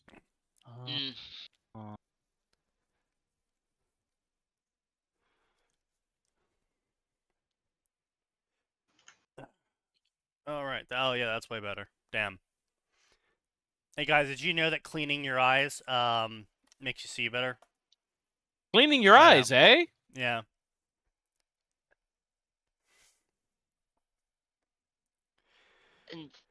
But they yeah, joined up just last month, and this is the first thing they've been posting. So they could have had a whole bunch saved up, but I don't know about how much. I mean, joined up last month. No, joined 2021. Oh, he only started posting at all in 2026 with this. Oh. He's got nothing else ever posted at all, except for this story and writing in it. For 5 years he lurked. I did. For 5 long years he lurked. Yes. I mean, this is crazy. I think this is the craziest part. Is he's clearly like farming as well. Because, 8K likes is pretty much solely because of 25 threads. With each thread being, 2K words. I mean, there's a clear incentive to write smaller chapters and post those. Yeah, I mean that. Gray and I are terrible. That's the system. I'm not gonna fault someone for gaming it. Yeah. Yeah, I know. What are we bad at? Huh? We're bad at posting small chapters. Absolutely. Yeah. I guess we're at 30-ish. Yeah.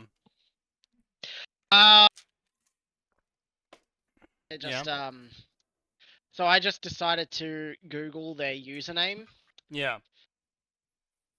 and while Space Battles does come up, AO3 comes up before that, and their top one is FimFiction, the My Little Pony fucking fanfiction site. Yeah. Yeah. To be And expected, they totally, a classic they're also pipeline. My Little they are an Pony to AO, worm. yeah, they're an AO3 smut author. How to Train Your Dragon, Pokemon, original work, and MLP. Wow, how I am somehow not Mm. surprised by this information. With also a Scaly with Hiccup Dragon hybrid smut. Oh, Yeah, why? furry. They're Death furry. to ye. And also a Pokephilia with a wild Garchomp. Is it okay? Is it I'm sorry, gay, what? Is it gay smut with scalies, or is it straight smut with scalies? The How to Train Your Dragon is Hiccup and his dragon. But the Pokemon is straight. Okay, so okay. It's both. It is both. Along with the fucking My Little Pony is straight. With Okay, I think this can clear up. Who is the main Yeah. character of My Little Pony? If Of their stories. Spike with the tag consensual underage. Shit. Yeah. Does not clear it up, does it? I think it's a guy. I do too as well. Yeah. I think if it was a girl, they would be a pony. But I think because it's Spike, I think it's got to be a guy. Oh, so they wait. Yes. The dragons have been gender bent, gentlemen. Okay. See, that's why I was asking. Okay. Yeah. No. Okay. It's a girl then. Okay. Oh see, yeah, with that Hiccup original information, male that changes. characters. Hiccup and original male characters. I think it's either a woman or it's a bisexual furry man. No. See, with furries, they do not hide behind being the opposite. If a furry wants to fuck a guy, they're gonna fuck a guy, and they're not gonna be like, oh, well, I was a girl, so it's okay. No, furries are too degenerate for that. True. I'm looking at their bookmarks now. It's a mainly male protagonist porn and fics. That's why I think it might be. When you say male protagonist porn, do you mean male protagonist getting multiple women, or? Yes. The only female fic with the female protagonist I found is Maria Campbell of the Astral Clock Tower. That old fucking Maria Bloodborne in the reborn as a villainess, next life as a villainess fic from fucking years back. Still going. I do take pride, however, I will take pride, and I caused the author, well, Gray and I caused the author, but we caused the author to stop updating for a whole month. And why is that a good thing? Because he got distracted by reading our story. Ah, okay. So it's definitely not I don't a good remember thing. this However, person. you can be proud of the fact that you distracted them that much. Yeah. Why are you facing Slifer with an aroma jar? Because it can't die! No, there you go. Target 1, your aroma jar's gone. But yeah, so as far as that goes, that does make it a little bit harder. So what they read is a bunch of male and female harem porn. Male Dovahkiin Argonian anal on Odoving the dragon. No. See, here's the thing, right? Is you gotta keep in mind the scaliness. If every scaly is always female. No, they're not. This was just male, and male on feral. Damn. Well, women are 70% of the male-on-male market. Yeah. More pokophilia and bestiality.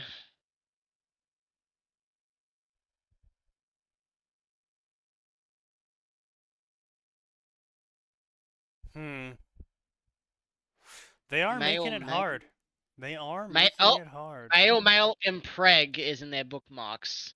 On a T, not a porn thing. So this may be female romance. Yeah.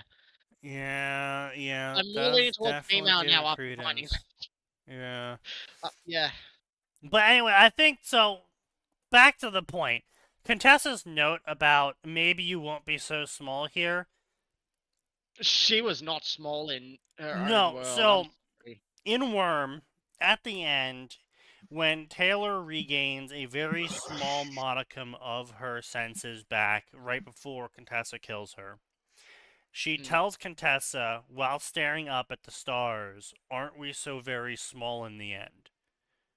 Because effectively, like, several tens of billions of people have died trying to kill Scion, and Scion, like, wiped out entire Earths with single attacks. Mm. And Taylor's response to coming back to reality effectively and realizing what just happened, and her first reaction is, "Holy shit, we basically don't fucking matter. We're not important at all. Yeah. We are so small in the end. We are ants on the cosmic boot." And Contessa is either A, retarded, or B, the author's retarded and doesn't understand what "we're so small in the end" means. Because, of course, also dumping her into Cyberpunk, she's not going to be hot shit in Cyberpunk. Her whole perfect aim thing she can do with insects, you can buy cyberware for off the street. Oh yeah. Yeah. In fact, the- you can do better than that. You can buy bullets that are self-correcting. Yeah. The only thing I could see her doing well is an information broker, because everyone's got defenses against cyberware and not actual living bugs. To be fair, Contessa did misunderstand Taylor in that scene. That's Contessa okay. misunderstands everyone. Yeah, that's because Contessa relies 95% on the path to victory to give her the correct answer to navigate the social situation, because she was a fucking tribal beforehand. Yes. So, okay, I mean, yeah, that's fair. However, the real problem I have with Contessa the Note Leaver is the same problem that people have with Zelrich the Troll. The only reason why Contessa would ever leave a note is specifically to manipulate Taylor in a specific way to get her to do a specific thing or react a specific way. Yeah. And Cyberpunk Earth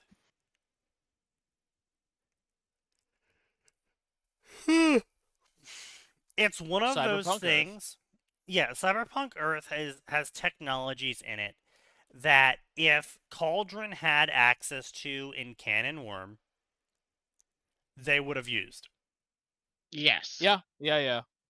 So her going to Canon Worm, not Canon Worm, to Cyberpunk doesn't make sense. If, again, that's why I had what happened in Undying Scarab happen. Because I specifically sat there and I was like, okay, how the fuck do we get Taylor into World of Warcraft without Worm leading to World of Warcraft? Okay, well, the answer obviously has to be when she fell through a doorway when dying, because, Contessa was dumping the body or something, whatever, right? something happened with her death occurring as she was traveling the dimensional barrier that caused her to survive the end of the end of the universe, eventually allowing the World of Warcraft universe to form, to which she is then pulled through the twisting nether and awakened. That was the least convoluted thing I could think Yeah, of right. that Or like caused her to show up there. I've seen some people be like, just use doors to put them in the 40k universe, right? As a hypothetical example, I'm like, Right. that is the No, I saw that one too. The Weaver option was retarded. Yep. I'm like, that's not a good idea.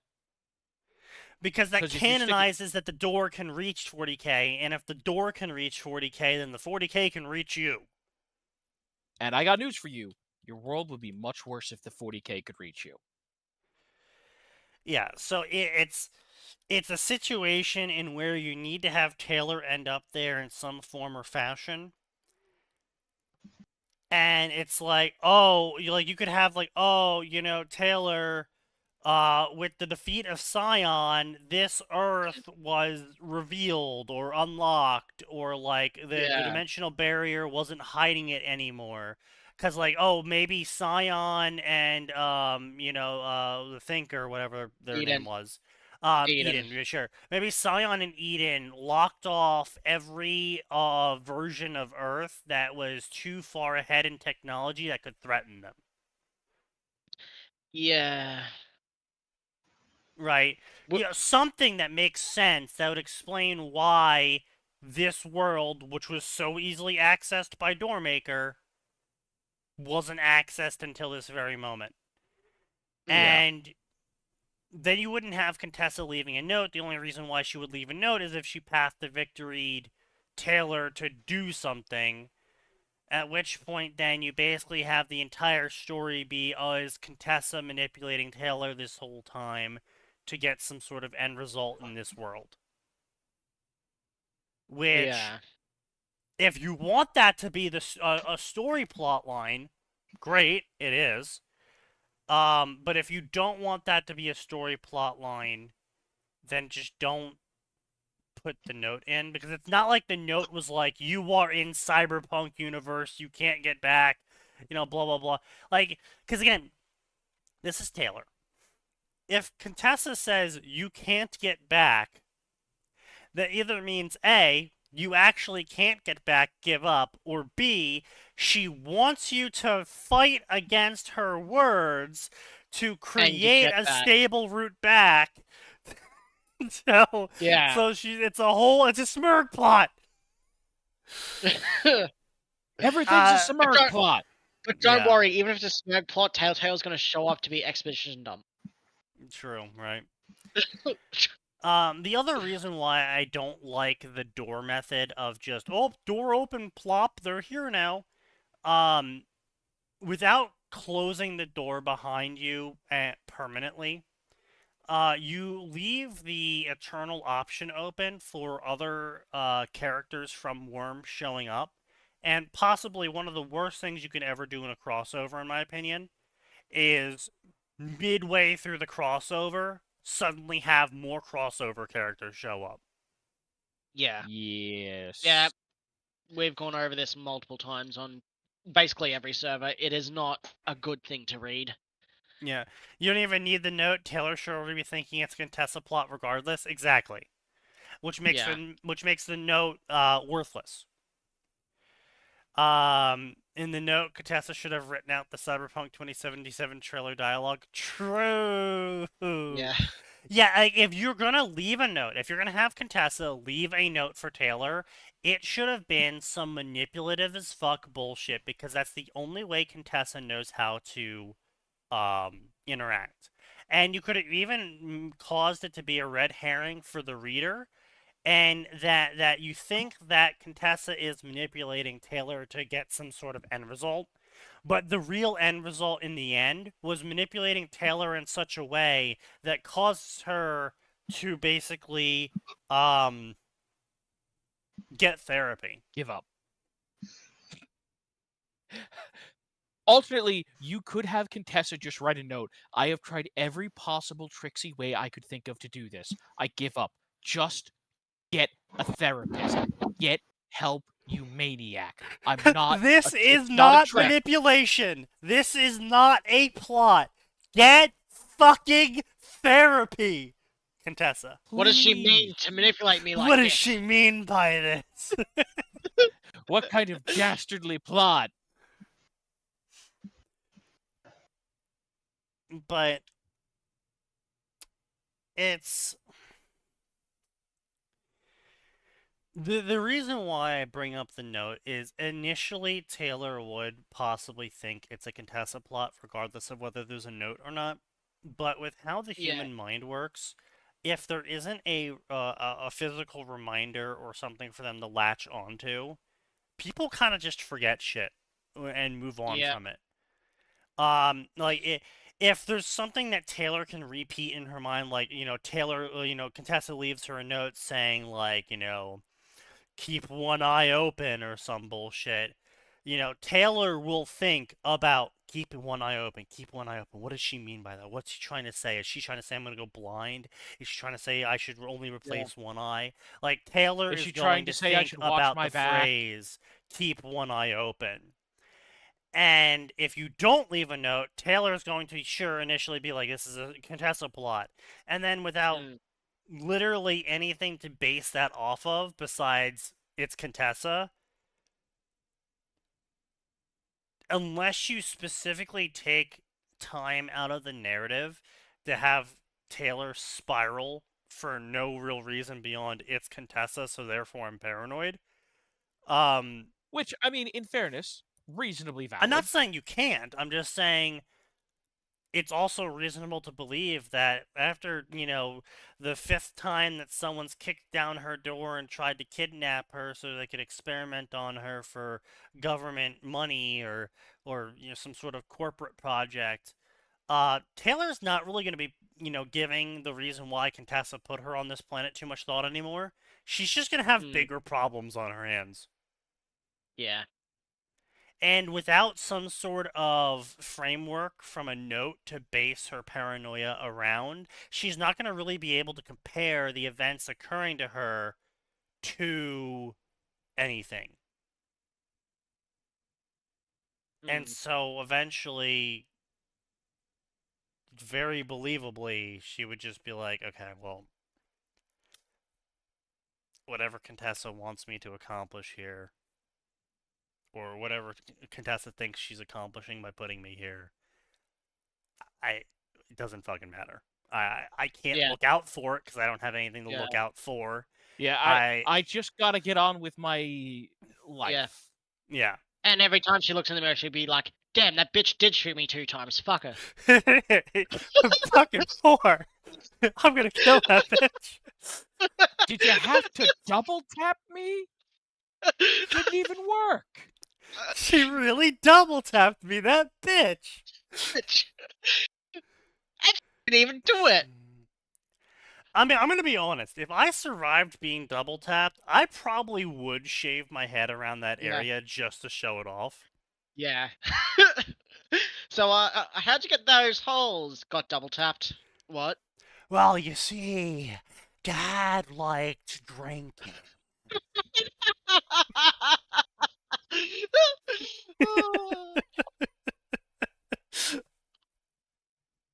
See, there was this crazy bitch. Everyone around her, say no more, we understand. And Mom, we had problems with that. You So see, one day, the real Daddy secret comes is home with a gun.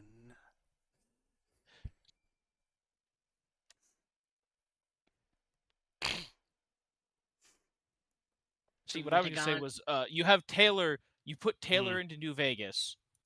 She runs into everybody's favorite courier. Courier just looks at her, just looks at her head and goes, damn it, I thought they hated me.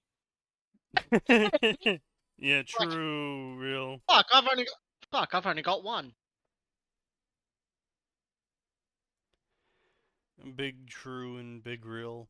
I can see it now. The courier looks at her two bullet holes, pulls his shirt off the back. This is where I got my spine pulled off. What the fuck? Yeah, surgery this where is my where I got brain my got head pulled out. removed. Mm. What? No, Sneaky. This is the one where they removed my brain and my brain was in a jar talking to me. After it was shot. It didn't want to go back in, but I called it a bitch. I called it a pussy-ass bitch. Yeah. Taylor, I in always the did corner. like that lore. What the fuck? New Vegas was silly. It's too bad that Bethesda Oh, New Vegas was really is the butthurt over it. silliest. The only chance of us ever seeing New Vegas 2 is by Bethesda, and they're gonna ruin it more. I mean, yeah, but Todd Howard be like, oh yes, that's right, Season 2 of Fallout will be taking place in New Vegas. Let's see them beg for a sequel to that game now. Do you think with an hour-long conversation with Joshua Graham, Taylor would find Jesus?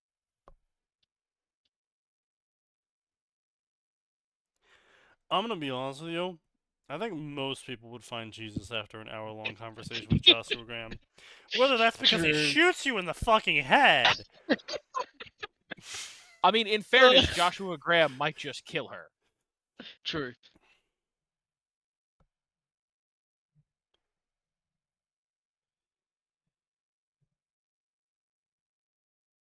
You know what's actually funnier about the Mormons being in Fallout? Is the nuclear apocalypse actually caused them to become Christian again. Yeah. Because they only have the Holy Bible left, and the Book of Mormon isn't in it. And so they effectively lost all of their Book of Mormon records. Mm. But they still have the Christian Bible. So they became Christian again with the apocalypse. God used the nuclear apocalypse to bring everyone to reset. Indeed. Indeed. I mean, to be fair, we don't know that that wasn't how the first reset happened, and everyone just lied and said it was a flood. Yeah. Also, what was the agreed upon time everyone agreed that people stopped hearing God? Was it 1300s or was it a different time? 1200 BC. 1200 BC. Yeah. No, they. No, not BC. I thought it You was. mean 80? Yeah, I thought it was 1200. No, I thought you were referencing the everyone stopped hearing their personal gods thing. No. So apparently, people agreeing that around 12 or 1300 AD, that people just stopped hearing like voices of gods, oracles, and actual fortune tellers. Yes, that's stopped 1200 BC. Yes, 1200 BC. The thing you're talking about, where people stopped having oracles and they started developing religions based around sacrifice, that was 1200 BC. No, not religions around sacrifice. Like, because like after 1200 BC, there was still like oracles in Rome and all that, which were also weirdly accurate quite a fair few times. There was something going around like a few months ago where people were saying, can we all just agree that from like 12 to 1300 AD that God just basically abandoned us?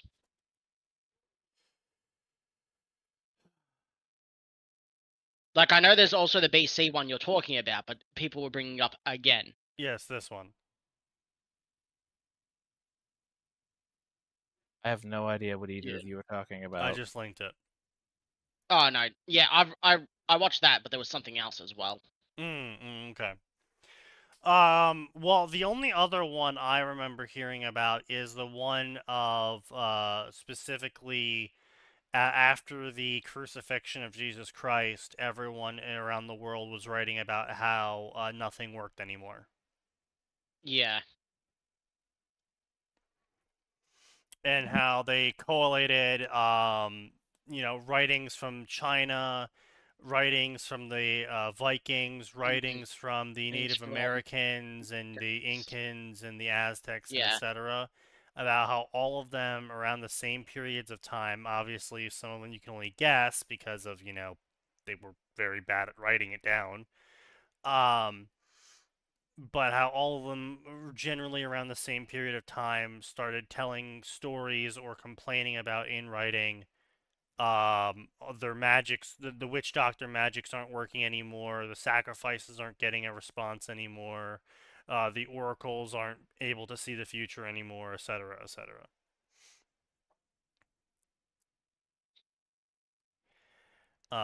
That's the only other one I know about. I don't know anything about a 1200 AD. Mm.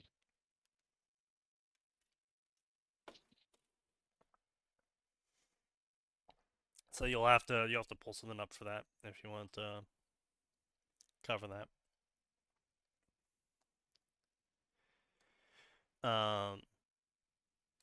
Let's see. Is there any other good key moments we can pull out of this story here? No, just Taylor in Cyberpunk and blah blah blah. My morals, blah blah blah. Non-lethal, blah blah blah.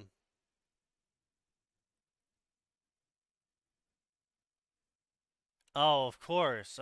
Contessa had Taylor fitted with computer ports in her neck before she let her wake up in a abandoned apartment. Oh, that's so nice of her. Yes. Suspicious bitch.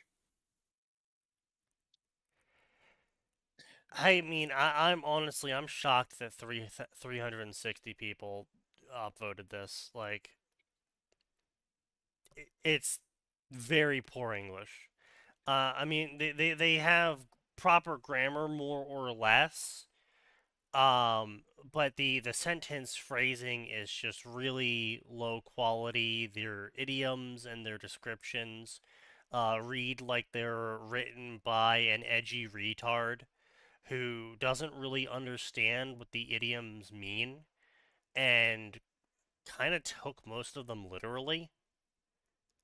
Like, oh, the city never sleeps, well, they'll be sleeping worse after I'm here. Which also, again, now put into the context of Taylor dropped into Worm, Taylor wouldn't think that in Mm. nearly any part of her life. Yeah. If anything, Taylor might be like, well, I'll see if I can help them sleep better. Because obviously I'm the hero. Well, I mean that's what early Taylor would be like. Warlord Taylor would be like, I don't think she would even give a shit how they sleep if she during Warlord Taylor era. During Weaver era, it would be I- like, I would say Warlord oh, Taylor would be like, can they go to sleep and not worry about dying? Good for me. yeah. Because, Weaver Taylor ostensibly would what Warlord be. Taylor did was to, help people. Yeah, well, Ostensibly. yeah, she helped people, but she helped people more than style. Mm. Which is to say, there's lots of ways to help people. Sometimes healing people helps people. Sometimes hurting people helps people. You know. Yeah.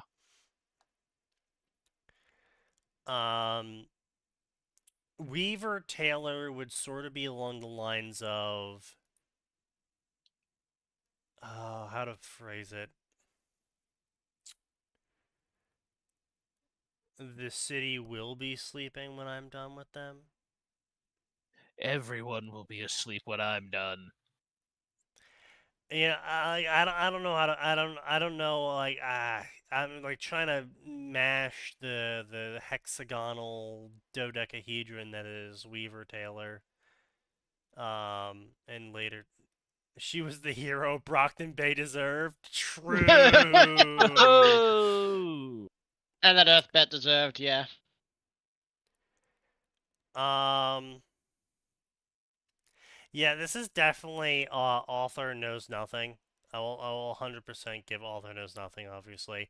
Everyone can also take a complimentary sign L, both for him not showing up, of course, but also because Sign decided to open his mouth and argue about why the Iran conflict could be solved if they just followed his plan. And his plan was boots on the ground and occupying the area. Yes, that would in To fact which, solve it. Nobody wants that. well, it wouldn't solve it, and we know it wouldn't solve it because it didn't solve it the last 3 times we did it. No, it'll work this time. It'll work this time. That's what he said. Yeah, so everyone made fun of him for that one. Called him a boomer and all the fun stuff.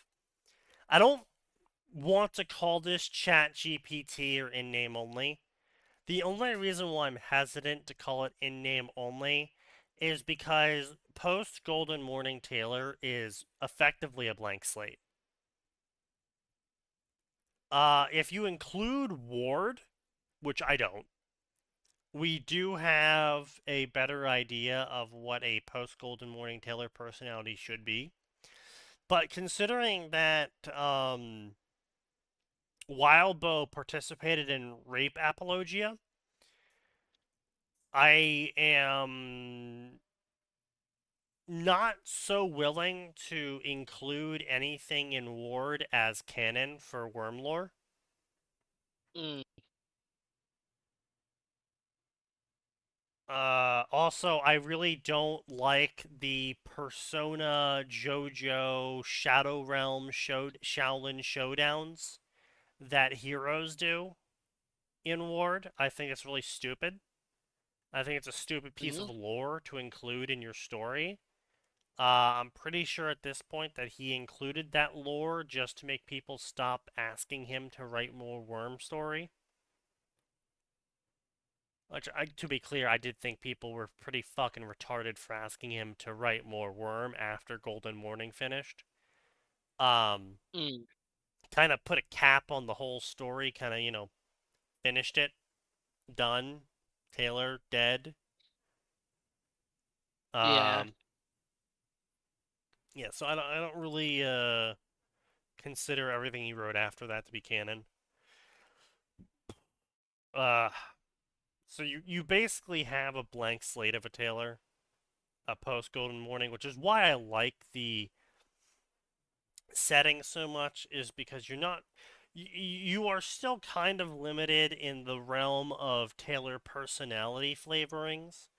The high horsism, the righteousness, but you're not really weighed down by trying to fit in how a extremely PTSD'd woman who ordered the death of billions would exist in my wild and wacky world of cyberpunk or something, right? Yeah. Because the obvious answer is Taylor, if we're talking about non-blank slated Taylor, post Golden Morning, Taylor's reaction to...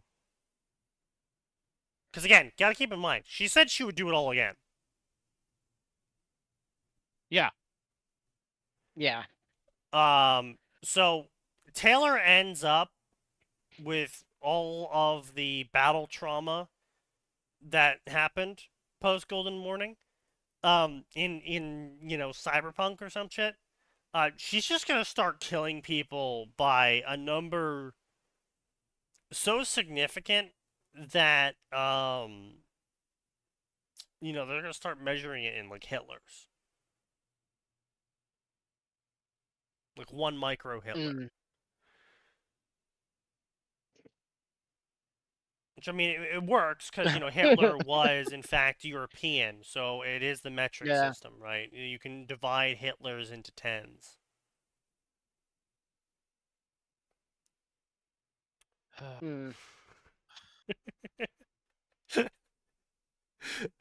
She'd do it again, but not sacrifice her close relationships? Yeah, sure. I mean, yeah, I would do it all again, but I won't push the people I like away. Okay, so you do it all again.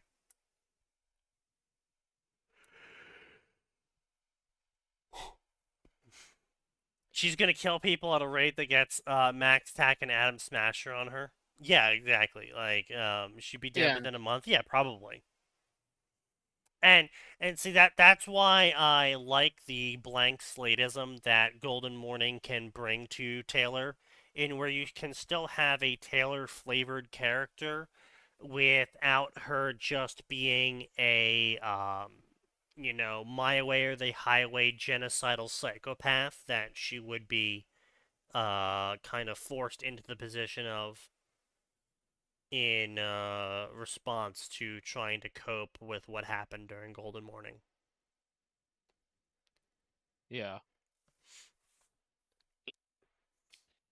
So, yeah, that's why I'm not going to give it in name only, because, it's really hard to do a Tino story when it's post Golden Morning. Yeah. Mm.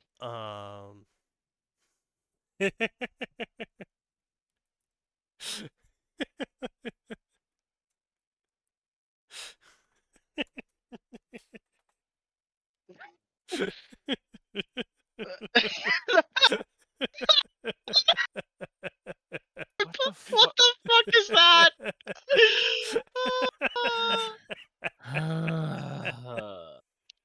Oh god.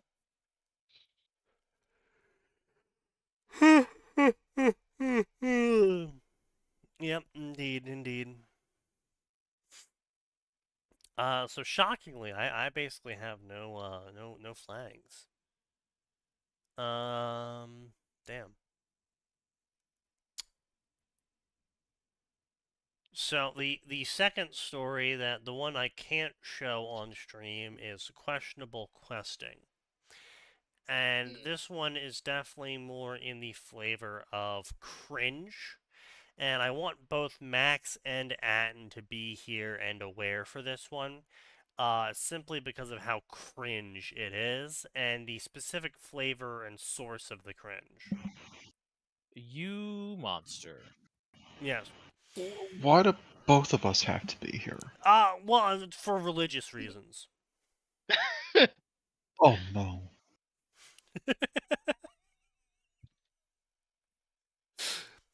So the title of the story is Ouroboros, or My Misadventure into Becoming the Architect, a Greek Mythology Self-Insert, which Oh, okay, yeah, this one. Yep. is already a Mm. nonsensical title because Ouroboros is a snake that eats its tail. It's an infinity symbol, right?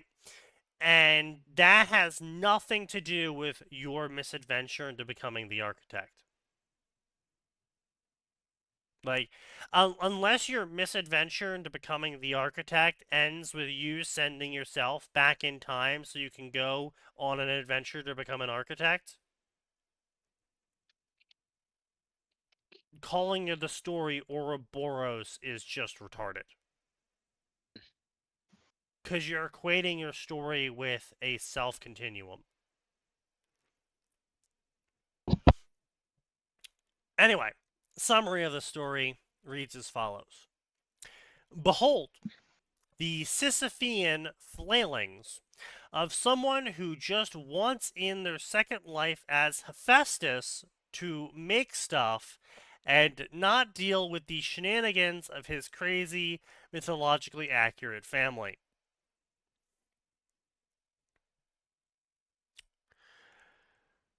So, stage one here is you are a god. You are Hephaestus specifically. So unless, again, the story ends with you sending your mortal self back in time to reincarnate into you, Hephaestus, at the beginning of time, it's not an Ouroboros. No. More importantly, however, is the opening lines. Heaven looks like shit. It's not heaven though. Keep in That I mind, he's sort of- talking about Greek Mount Olympus, which is not heaven. It's not the equivalent of heaven. No. It's not anything related to heaven. aside from the hypothetical of, well, God resides in heaven and the Greek gods reside in Olympus.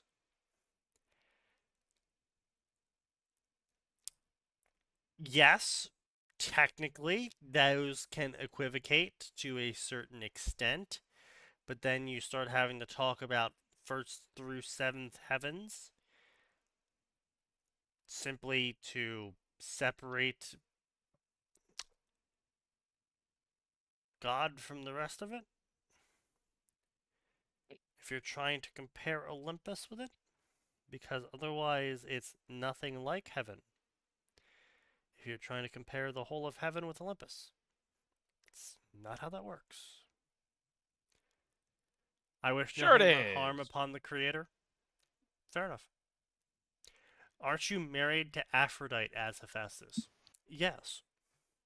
I mean, you are, but she is absolutely pronking Ares Ares and and others. doing it directly to your face. Yes. She is going to mean- come home and tell you how good Ares was. Yeah, probably. However, counterpoint is you are in a wheelchair. Mm. So it does make it a little bit difficult. I'm not saying that you deserve to be cheated on if you are a cripple, but Mm. I am Is it saying a wheelchair? I thought it was just a bad leg that you usually hobble around. Like, it's not full wheelchair. it depends really on the retelling of Hephaestus' story, whether it's one or both legs. But I believe the most popular common myth for Hephaestus is both legs are crippled. Yeah. Damn. Imagine using your fire powers and hitting your wheelchair's metal. Yes. Truly, but Hephaestus' greatest enemy is heat metal. indeed. Yeah. But like I Yes. said, when it comes to it, it's if you're in a wheelchair and like a 10 out of 10 bombshell is like, oh damn, I'm really attracted to you. Unless she has a fetish for cripples, she's probably gonna cheat on you. I'm just, being honest Yeah. on that. Yeah. So I'm not saying you deserve it, but it's Hey, like he's cucked where he goes. he God takes damn. the cuck chair everywhere it goes. True, Shut true, up. big and real. What I am trying to say is effectively, if you pay that really nice salesman for the rights to the Golden Gate Bridge, you kind of deserve to lose the money. Yeah, you do kind of you set yourself up for the failure, sort of thing. Yeah. But anyway, yeah, heaven looks like shit. Disappointing, isn't it? How could anyone make heaven look like shit? I mean, actually, there would be a fair number of people that if I saw them in heaven, like, hypothetically, I die, hypothetically, I make it into heaven somehow, and then hypothetically, I'm just, wandering around heaven. There's quite a number of people I can think of off the top of my head that would make heaven feel like shit if they were there as well. Yeah. Now, the good news is that with all of those other hypotheticals being true, 99% of the people I can think of off the top of my head will never end up in heaven under any circumstances, but I probably won't either, so I'll still probably be seeing them for different reasons. I see. Yes. Yes. Mm. I mean, this should be something hard to do, right, audience? Well, you would be right, unless your name begins with Z, ends with S, and you like turning into a golden shower on poor, unsuspecting mortal women. That's right, Zeus likes having sex with women. And I am now going to prevocate for the next 4 paragraphs about how terrible Zeus is for having sex with women. Because I am a male feminist. And just to be God clear, damn it. it's Almond. okay when women cheat, but not men. Because I'm a male feminist.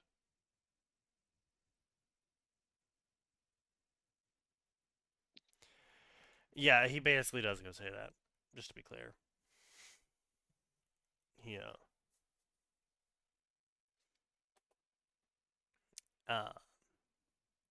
He keeps going on about how Olympus is a failed heaven and how Zeus can't wash out the stains because Olympus is a failed heaven and Olympus is a Of failed course. heaven and it's the heaven-based counterpart to the Titans heaven. Huh? And so, see, the Orthes, Mount Orthes is the Titan heaven, according to him.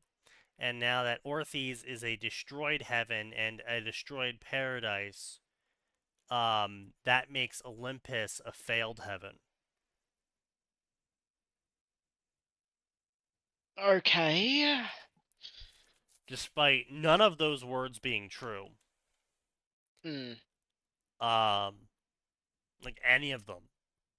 At all. None of those words are true. Yeah. Orthes was never destroyed in the myths. Neither of them are heavens. Neither of them are paradises.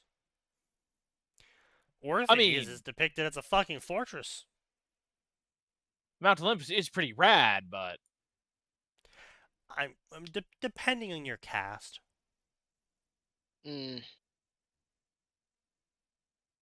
Because you could just end up in Mount Olympus, but you're you serve a single drink to a single god for your entire existence. Yeah.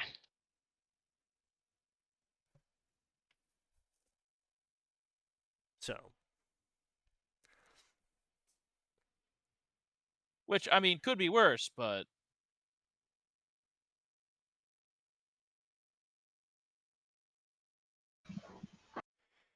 Olympus isn't the afterlife. Yeah. Yeah. Yeah. Yeah. We've already covered that part because they are. Better hope you're male, otherwise Zeus will happen to you. And no, Even if honestly, you're male, Zeus can happen to you. That's the that problem. too. But Zeus and honestly, Apollo were the two that were in myth. it wasn't even Didn't care that what your bad. gender was. Like, okay, yes, It wasn't. some of the myths were really bad, but the modern fantasy based on those myths really blow out of proportion the frequency. Like, I mean, gotta keep in mind, yes, there was lots of stories about Zeus, doing it in very specific and special ways to certain mortal women. like turning into a bull and a swan, and the list goes on. A bucket of water. Mm. Yeah. Don't remember the That- bucket of water one. Yeah. That was a weird one. Or turning a man into a swarm of bees because he brought honey to Zeus, and so he turned him into something that could forever make honey. Yeah. Yep. But yeah, point being though is that it was dumb. It was weird. But at the same time, the how to say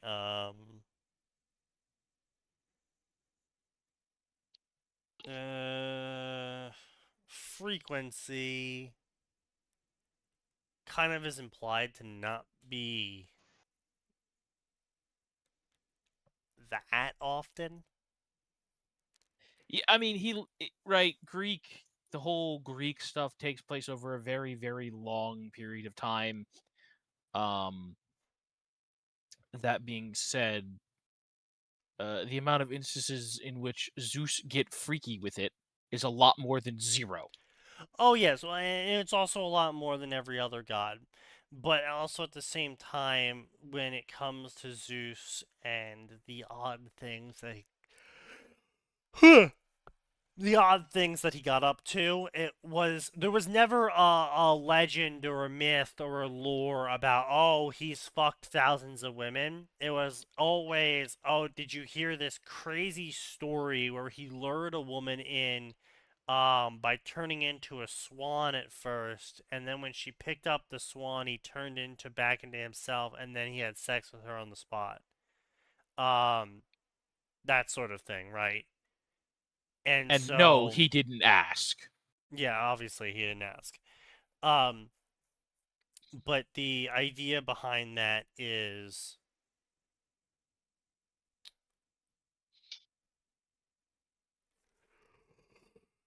the idea behind that is that the instances where Zeus got up to something were excessive. The events inside them, but the numerosity of the events were nothing to remark on. Just the encounters themselves were the story. Not how many there were. So, either way, the author goes on and spends several paragraphs talking about basically, he doesn't say he's a male feminist, but he goes on, keeps talking about heavens and Zeus and how Zeus makes things terrible for everyone, and heavens and Zeus and heavens and Zeus. Now, and I want to be clear. heavens and Zeus Zeus. absolutely does make things terrible for a lot of people. Yeah. And if he stopped doing stuff with, and if he stopped pissing off Hera, a lot of people's lives would be a lot better. Yes. Yeah. But again, it's not for the reasons this guy is saying. Yeah. Mm. Effectively.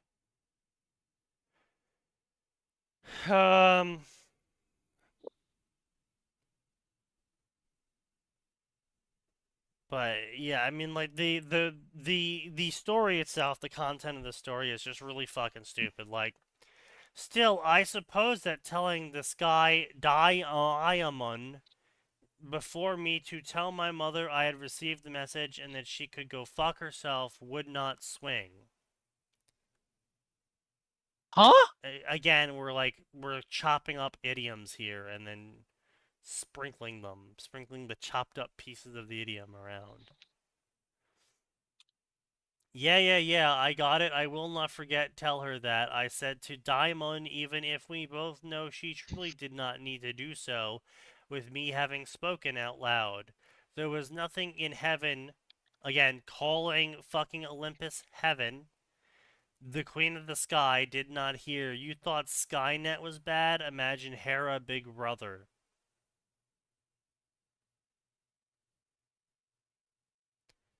Huh?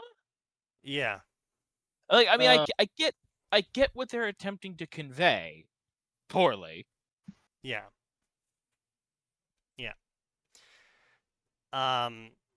So again, like I said, the whole fucking story is just fucking nonsense, and it's draining. Honestly, it's draining to read.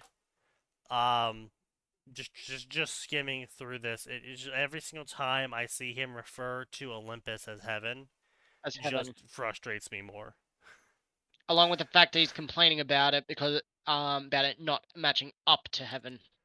Oh, Yeah, I have a family. Oh, my life's so bad. My family keeps asking about how I am.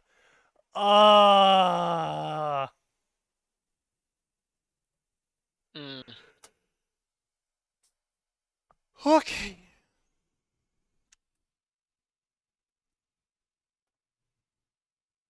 Yeah. Either way, I think we can call it early here. What do you guys think?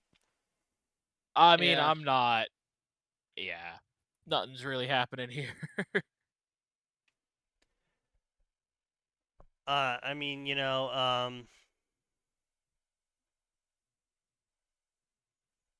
these are the legends of the Smoky Jaguars. Lord Inquisitor Self-Insert, The Light of Imperium Nihilus, Part 5. Warhammer 40k, Self-Insert OC, Son of Sanguinus. Excuse you? The Wog of Peace.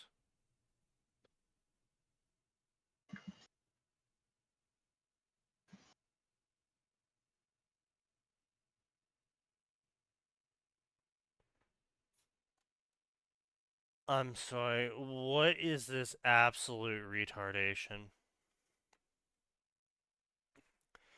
Joined June 14th. They've posted 2 stories. They don't have a bio page. They have no favorites or follows. Obviously, this is an author sock puppet. Their first story they posted is called Purge the Airspace. The plan was simple.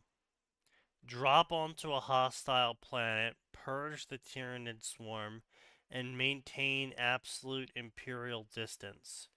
However, High Command needed help, so they sent Sister Valeria Vance and Okay, first of all, you Zarek. don't just drop onto a Tyranid planet. Like, Right. Okay, there are 2 stages to Tyranid invasion. Yeah. The planet is still ours and still useful, and we've lost. The Tyranids have eaten everything. Yes. Maybe there's like a 2-3 week window you can get in there where the Tyranids have eaten most of the life, but not the atmosphere and the oceans. Yeah, Mm. but that's also being like, it basically doesn't ever happen because, you travel in the span of years in Warhammer. Yeah. Like, oh, it will only take us 5 years to reach our first destination. It's like, oh wow, that's short. Yeah. But Yeah, I mean, yeah. so anyway, High Command. I don't know what the fuck High Command is, but High Command deploys Sister Valeria. So apparently they have control of ecclesiarchy forces, which only the ecclesiarchy does. Okay. 40k is very weird and loosey-goosey because in crusades or significant military operations, it Yes, they recognize the local authorities.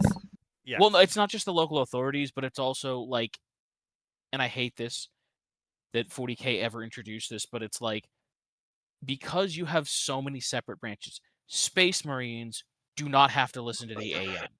Right. The Sisters of Battle do not have to listen to the AM. Similarly, the AM does not have to listen to Space Marines, and they do not have to listen to the Sisters of Battle. Whichever one of them is the most important, successful, and whatever person in the room is the one they're going and has the most Gets the political talking clout, stick. gets the talking stick. Now, a Yeah. lot of the times, because of the way the Imperium is structured, everyone's going to defer to the Space Marine chapter master or whatever, or the Space Marine captain, because he's 400 years old and has been doing this since he was 12, and Lord Inquisitor What's-His-Face hasn't, and the Astra Militarum General hasn't, and the Canonist hasn't. But and if then they're like, usually the listen, Canoness and the Inquisitor fight each other, and then the Astra Militarum's just happy they're not being used as fodder. the AM guys in the corner are like, oh my god, they're not looking at me, and I just get to tell the basilisks to fire. This is fabulous. What's that? They want all the glory? Fantastic. I like living. Yeah. Hey, yo, look at that. That's cool. Valkyries. Also, it's the fucking it's the meme. Oh boy, a space marine showed up. Yay! Oh boy, a whole squad showed up. We're gonna win. A whole chapter showed up. Oh, Oh, no. that's not good. What do you mean? The entire gene line has been called. Oh, listen, my personal favorite was, I have not been able to find it again, but it was a video of various different Space Marine chapters showing up to reinforce Oh yeah, the Imperial Oh, and the Chaos side. Flayed Sons. Oh, they must be Chaos. No. No, they're us. loyal sons of the Empire, of the Imperium. Ah, the Flesh Terrors have arrived. Ah, they must be some kind of foul Chaos warband. No. I mean, they're loyalists, although maybe don't get near them. Put low priority individuals near their camps. Oh, the Emperor's sons are showing up. We're definitely saved. No, they're Chaos. The Emperor's sons are Chaos? Yes. Yes. Yeah, I know the video you're talking about, yeah. I haven't been able to find that video again. Like, when I try to find it, I can't get it. I'm like, But it is funny, because it's the kind of thing you'd be like, that's a 5-second, that's like a 30-second YouTube show. I'm like, nah, they committed to like 5 minutes of it.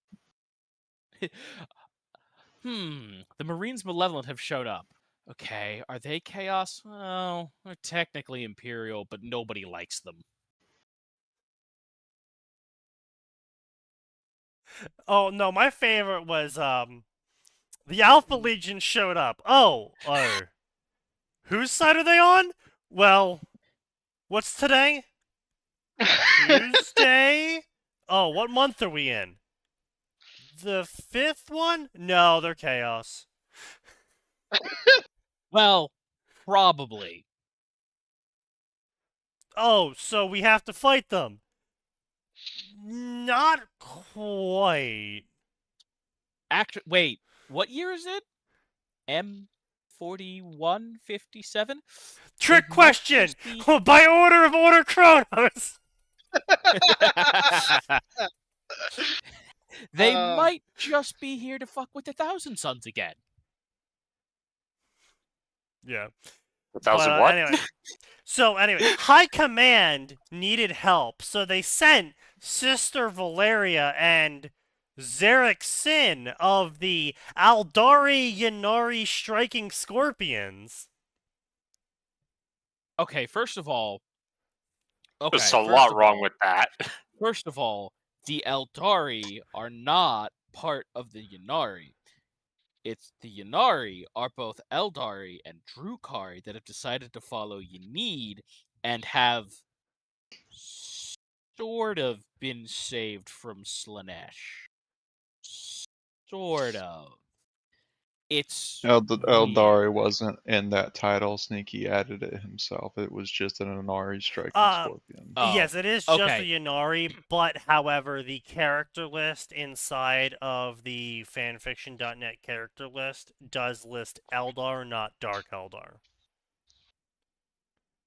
Well, the Yanari are neither, but that's not neither here nor there. Also, the striking scorpion is not like that's.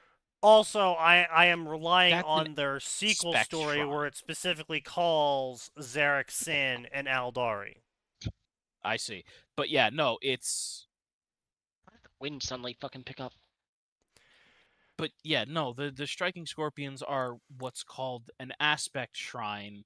Right. They're aspect warriors. Right. The Eldar, because they're super extra about everything, and they're all about, I have infinite time to do whatever the hell I want.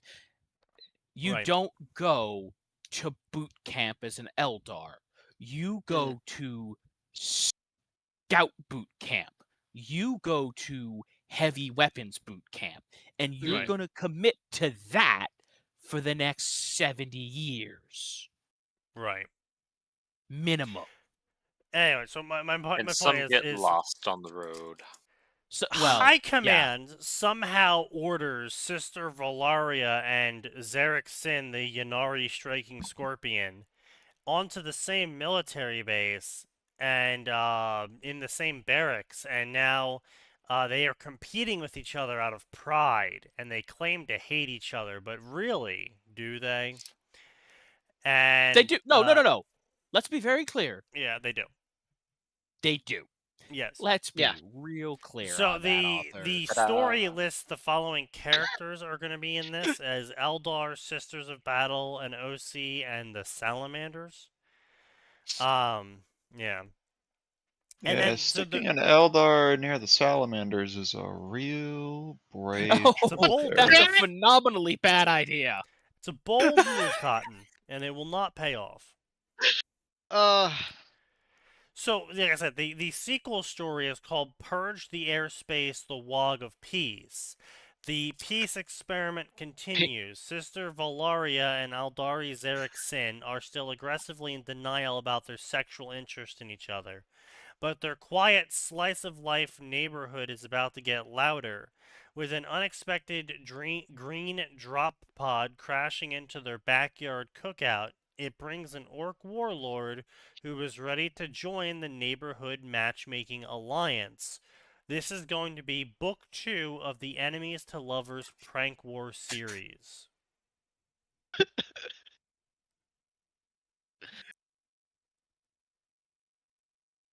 Yeah. Look, There's a the lot of levels only- of what the fuck is going on here. only there is exactly one 40K fan fiction I have ever read where I ever got Oh my God. behind a human and an Eldar Uh-huh. getting together, and that was Wow. the one about an oh my Gorilla god, why Man? can't I think? No. I mean, that's I'm too possibly not fan fiction anymore. We don't talk about that. It was about a Vindicare assassin who was there to murder a human and basically spent weeks watching this Eldar try and escape, and finally decides he'll take a shot to help her.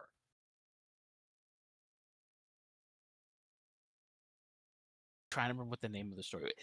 Listen, it is actually super well done, very consistent, and this is one of the important parts. There's no boning because elves are never going to do that with a human, unless it's a Drukhari, and they're going to be like, "Look at me, I'm having sex with a wild monkey." God Right. I'm so exotic right now. Yes. Yeah, this is great. This is so degenerate. I love it. This is so Right. forbidden. And even if you were gonna get an elf to go to Bone Zone with you, Right. Bone Zone with an elf is not what you think it is. They have to be incredibly restrained. They cannot feel too much pleasure, or their soul will be eaten regardless of their spirit stone.